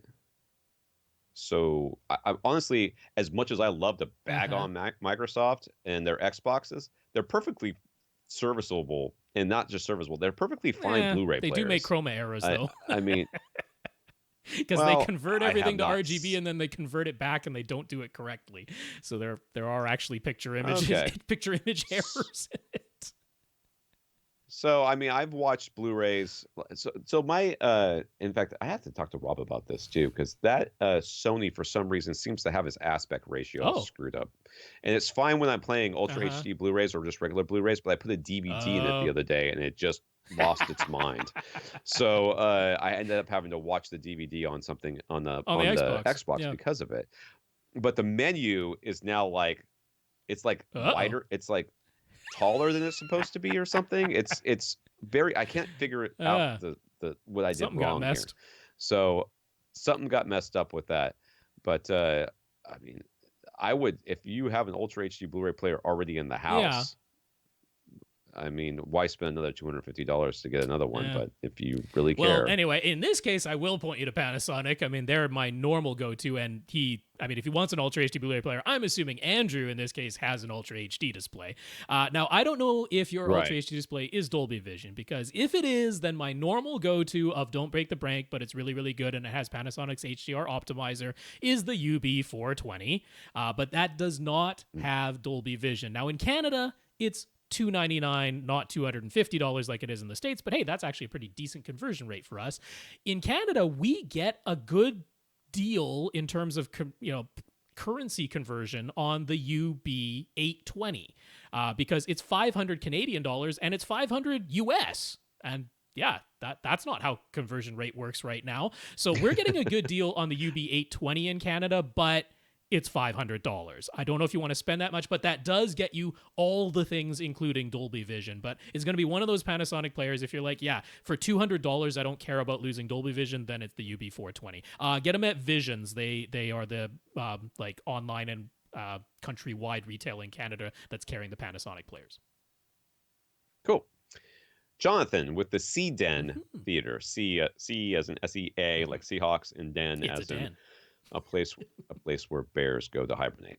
Jonathan is getting his second subwoofer. He will be following Rob's 12-step guide. So he understands that we say to send both subwoofers a mono signal, and he understands that if he sets his Denon X400H just 2 subs, it will calibrate them independently, so he wouldn't be getting mono. But is it really necessary to use a Y splitter cable? The X4400H has 2 subwoofer output plugs. Isn't there some way to set it so it's basically acting as an internal Y splitter? And the answer is no. Yeah. Would that there were a way, because that would make a lot of sense. And the cheap AV receivers that have 2 subwoofer plugs but don't have sub EQHT. It's just internal Y splitter. Yeah, it has an internal Y splitter on them. That's what they are. But unfortunately, you got a more advanced AV receiver with the sub EQHT, and they don't just give you an easy way of outputting from both subwoofer plugs a mono signal for whatever reason. We should ask the Sound United guys is when they're going to add that feature. That shouldn't be that difficult, but it quite literally is do less, right. Please. But in any case, no. I mean, a Y splitter cable is very inexpensive. But good question, because it does seem like why would I have 2 plugs? But no, that's kind of the way it is. I just wish you could set the volume of one, the volume of the other, and then say some. Yeah, without the distances and the EQ having to be different. Yes. Yeah. Maybe someday. Look for the 4800. X, Y, Z, or something. So he's read through the guide and he understands that we'll be playing a bass sweep on repeat. But since he's never done this sort of dual subwoofer setup before, could we explain in greater detail exactly what he should be listening for? Rob's guide says that you aren't listening for linearity right away. So if the whole sweep isn't supposed to sound even, as in one consistent volume for the whole sweep, then how are you supposed to know when you've got it right?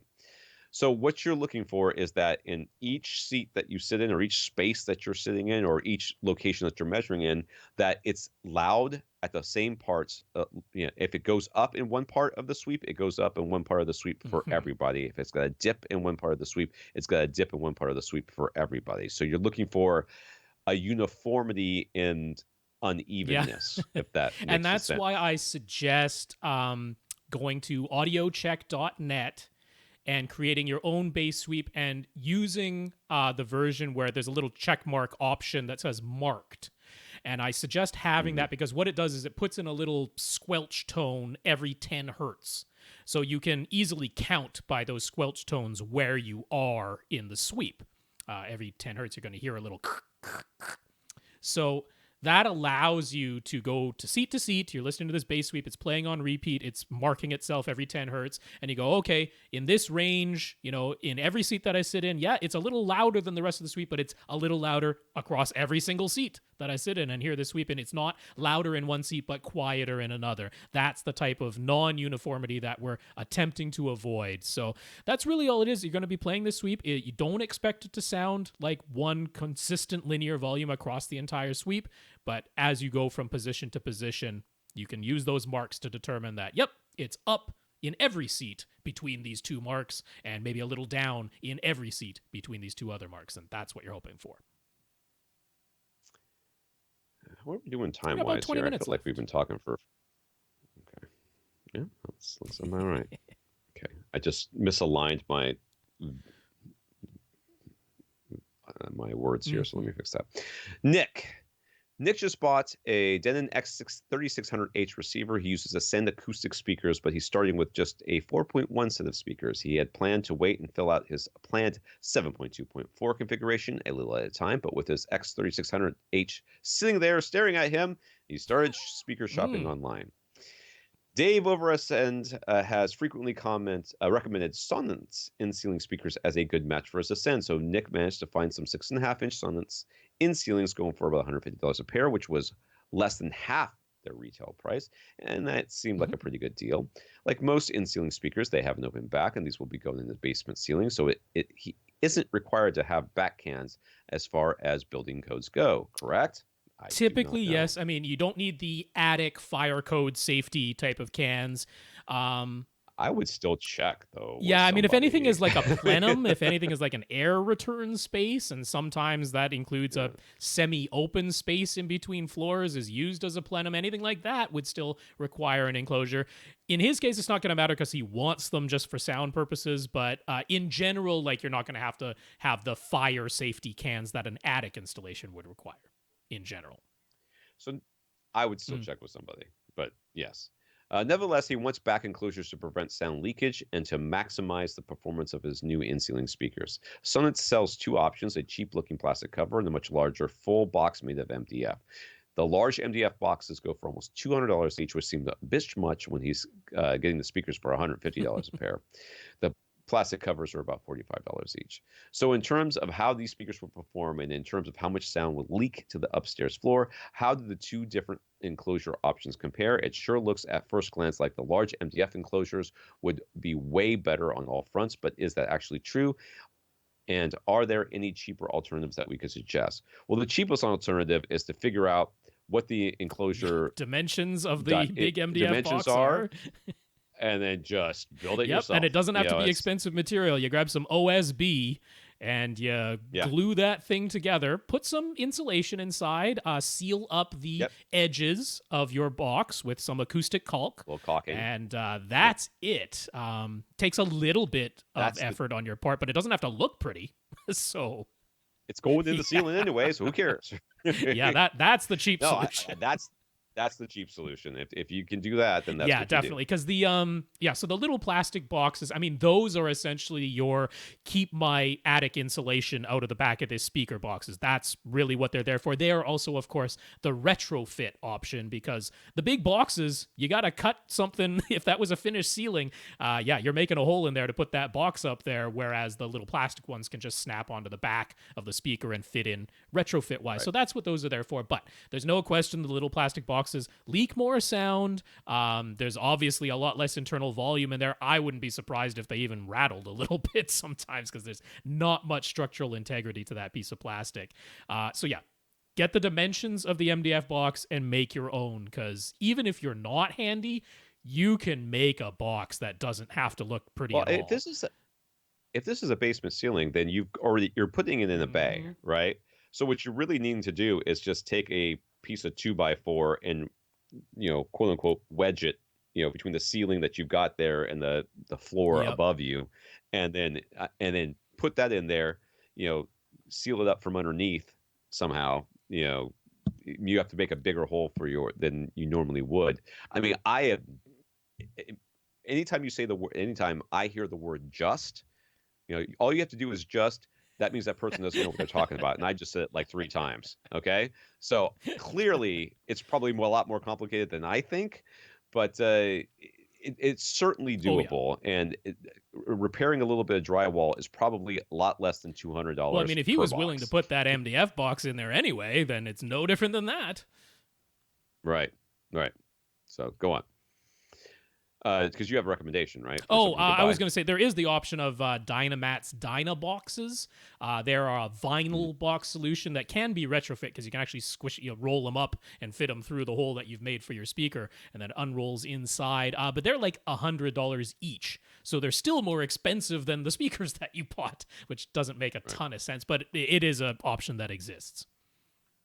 Okay. So one pair of in-ceiling speakers will be installed in drywall, and the other pair is going in a drop tile ceiling. Does he need some sort of support bracket for the drop tile installation? Yes. One would think Yes, you so. do. Yeah, you Yeah. don't just want the little foam drop tile thing to actually try to hold the weight of your speaker with the dog legs on the speaker. Especially with that MDF box on the back of it. Yeah, no, there are very simple brackets that are exactly meant for drop tile ceilings. They basically look like a letter H made out of metal. Sometimes it's just 2 bars with kind of a circle thing in there, but it just spans across the supports that you already have.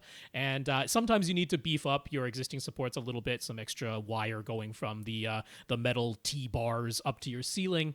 But yeah, that takes the weight of the speaker instead. It's a letter H looking piece of metal. On the display side of things, Nick is spinning a bit out of control as he tries to make sure he gets everything that he wants, but at the lowest price possible, dude. Mm-hmm. I feel your pain. In his current theater, he's got a 50-inch plasma that he's been waiting to upgrade. He sits only 8.5 feet away. Then in a different room, their old rear projection TV has finally died. Hopefully you took it out back and beat it like the Office Space Right. fax machine. Rear projection TVs I've never enjoyed myself with them, and maybe you've got a fantastic one, but though everyone I've seen, I was just like, it just made me angry looking I'm at the sure dang it's thing. just the lamp, like, and really? theoretically you could just replace the lamp, but don't tell anybody else Please don't. that. It's time. Don't tell time your to wife let it go. or your significant That's right. other that $100 lamp is. Oh, it's probably more now. I don't even fix know where this you problem. get replacement lamps for rear projection TVs anymore. It might be expensive. Lamp Genie. I don't know. I doesn't have never them. I'm looked sure for they those. would. I didn't either, and I don't think anybody should right. ever let that technology go. Just let it go. So, anyways, a new display of some sort is getting purchased now in his theater. What Nick truly wishes for is a motorized 4-way masking setup with a JVC 4K projector. He's envisioning being able to have the borders of a projection screen perfectly match any aspect ratio and having a projector that can match the black levels and contrast of his plasma. But all of that is way too expensive and ridiculous, but go on. If he were to go for a projection setup, he likes the idea of being able to watch 2.35 to 1 and IMAX content with a greater than 50-degree field of view, basically having the screen's width equal to his 8.5-foot seating distance. Yeah, 1-to-1 with but then the distance. That's big. Yeah, that's big. And then he'd want to be able to mask the top and the bottom and also mask the sides so that regular TV content could be smaller. Since motorized 4-way masking costs, and I'm adding this word, way too much, and he doesn't want to deal with manual masking, he came up with the notion of 3 motorized screens. Elite Screen sells their V Max Dual model, which puts a 16:9 and a 2.35 to 1 screen into a dual roller enclosure. And then he was thinking of having another 16:9 screen for the alternate size. Then he was thinking he'd hop on a refurbished Epson 5040 UB before they're all gone, and he'd actually be able to afford that whole package. But then he realized his smaller 16:9 screen was only going to be about 90 inches, so that made him consider something like an 85-inch flat panel for the small 16:9 screen. But then he was worried that going from his plasma to an 85-inch LCD would look too noticeable a downgrade, so he wondered if the 77-inch OLED could work instead somehow.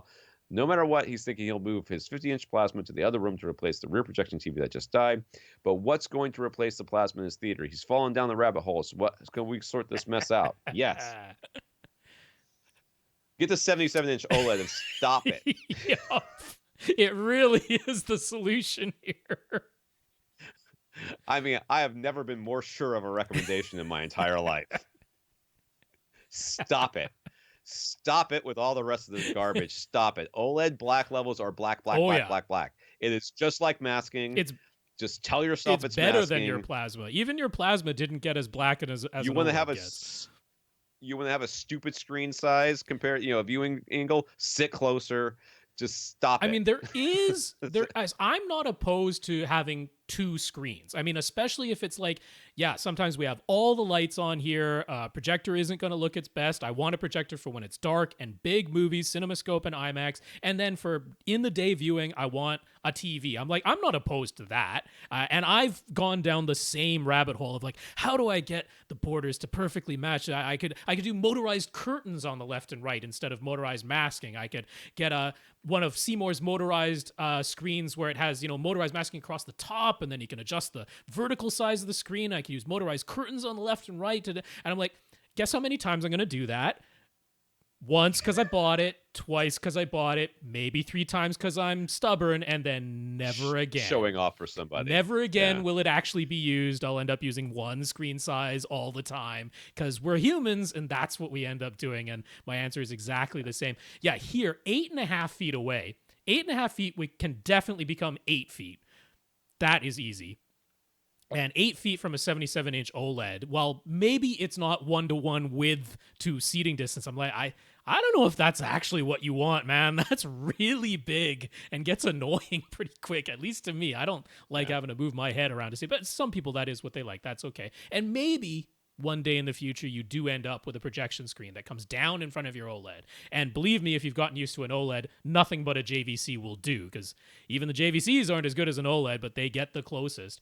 But yeah, right now, it is the 77-inch OLED. There's no question. If you can afford that, you get that. Your plasma moves to the other room. And yeah, I mean, you're coming from a 50-inch. A 77-inch OLED is going to look big and spectacular. Yeah. That's the answer. All the rest of that just made me just reading it made me die inside just a little bit. I have gone down that exact. I have thought. I've done the thought experiments and all the. I mean, I would love to have. That's me shopping for an amplifier. That's what that right. Is. I would love to have motorized 4-way masking too. I mean, nothing is slicker than that, but it gets out of hand.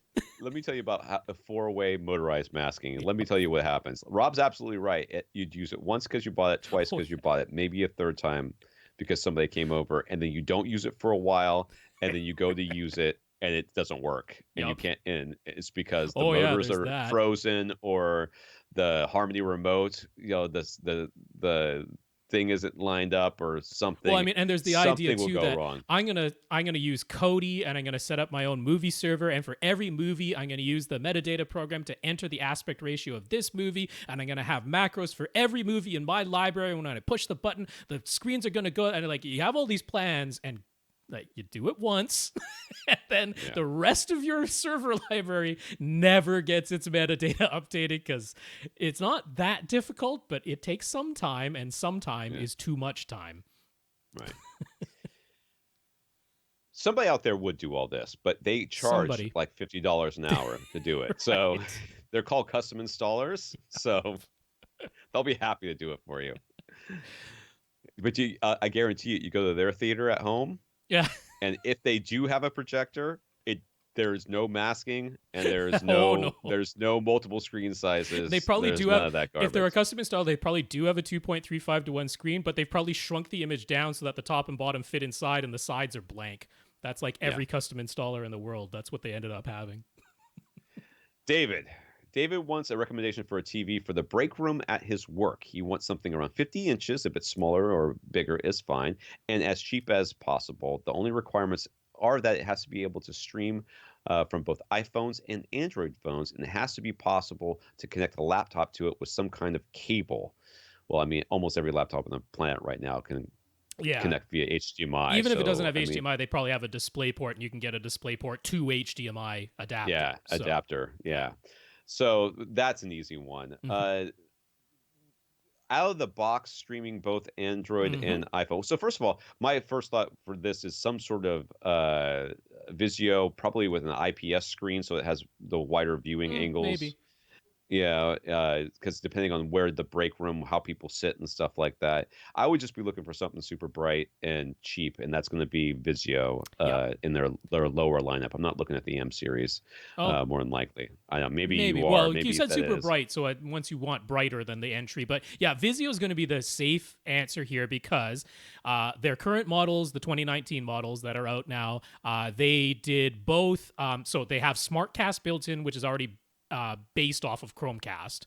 So it has Chromecast built in for sure. So stream from Android, no problem. And they've got Apple AirPlay 2, which does video as well as audio. So they got you covered on the main things that you want. Yes, it's just HDMI inputs, but yeah, whatever your laptop has, you're either HDMI out directly from the laptop or DisplayPort to HDMI converter. So checks all the boxes. So the question is, are you getting the V series or the M series? Because the V series doesn't have any local dimming, except for there are like Vizio did a weird thing where like they put the V, the size of the TV, and then either a 5 or a 6 in the V series. The ones that are the V, the size of the TV, and the 5, no local dimming at all. The ones that have a 6 after the size of the TV do have, I think, like whatever it is, a tiny number of local dimming zones. 12. Completely worthless. And I think it's only in the 55 and the 65-inch size that even have that.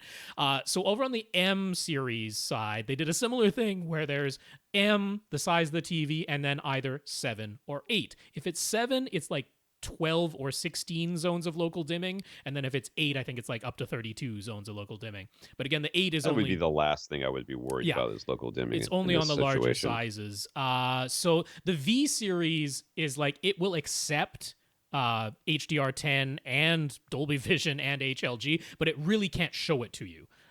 It has no HDR capability. Like, it'll take the signal, it'll play it, but it really can't show it to you. The M series actually can show you HDR to a certain degree. So if that matters at all, I don't think he's worrying about HDR, so probably get the V series. It still has AirPlay 2. It still has Chromecast built in.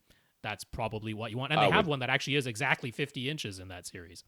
I would quite literally go to Amazon or wherever you're planning on buying this from and just look at every one of the models that we just listed and pick that cheapest one. Well, the V55... So not 55, but should be V505 is $280. Pretty hard to beat that. Pretty hard to beat that. It looks like we have time for one more. Okay.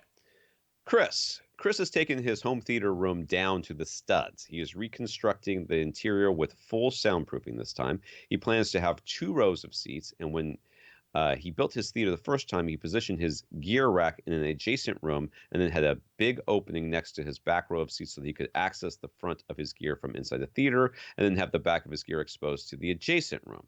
So everything was open to everything just through the little gear. Yep. Through the where the gear goes. Yep. Yeah. He was basically a swinging acoustic panel to cover the front of his gear rack inside of his theater, but now he wants to fully soundproof his his new theater construction. Having this huge hole in the wall with just an absorption panel over it seems like a bad idea. That is true. We would agree, yes. The problem is he really doesn't want to have to rewire everything, even though the room is torn down to the studs. Rewiring everything would be at a considerable cost, and he's happy with his existing wiring. But of course, all the wiring is running through that gear rack location. So should he close up the theater room and only be able to access his gear rack from the adjacent room, it would be inconvenient for physical media, but not the end of the world. Should I just keep reading this? Whatever you These are all the same question. Yeah, this seems like the same question. Is there some kind of door solution or way to seal the gear rack in the adjacent room? In other words, keep the front of his gear accessible from inside the theater somehow, but also soundproof either the front opening or the entire open back? If there's some solution he hasn't thought of. Well, I mean, I can envision there being like a refrigerator type door that you could install here, that would like lock into place somehow, that had like a rubber gasket all the way around it.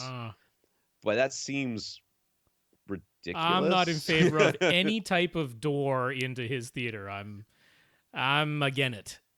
Well, I mean, we have doors into our theater, and sound does leak out a little bit. Yeah. It's not like it would be the end of the world. But I mean, if you're really trying to soundproof this room, I mean, if you're really truly, then you have 2 doors to come in, so with your airlock in between. Yeah.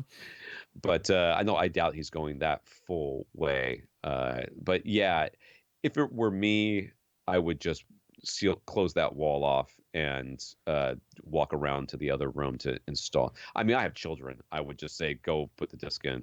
And that would be that's my old school 1950s remote control right there. The other thing you could think of in that regard is if the physical media you're talking about is movies, maybe you start making yourself a Plex server, because that's true. Then too. you that's aren't not a bad suggestion. Physically changing media anymore. But more than that, so let's say he's talking about games, because games, we've run into this situation where he's talking full soundproofing, so this is like double studs, 2 layers of drywall, green glue, the whole shebang, and that could potentially be a problem for your wireless controller if your game system is on the other side of that thick, sturdily constructed wall.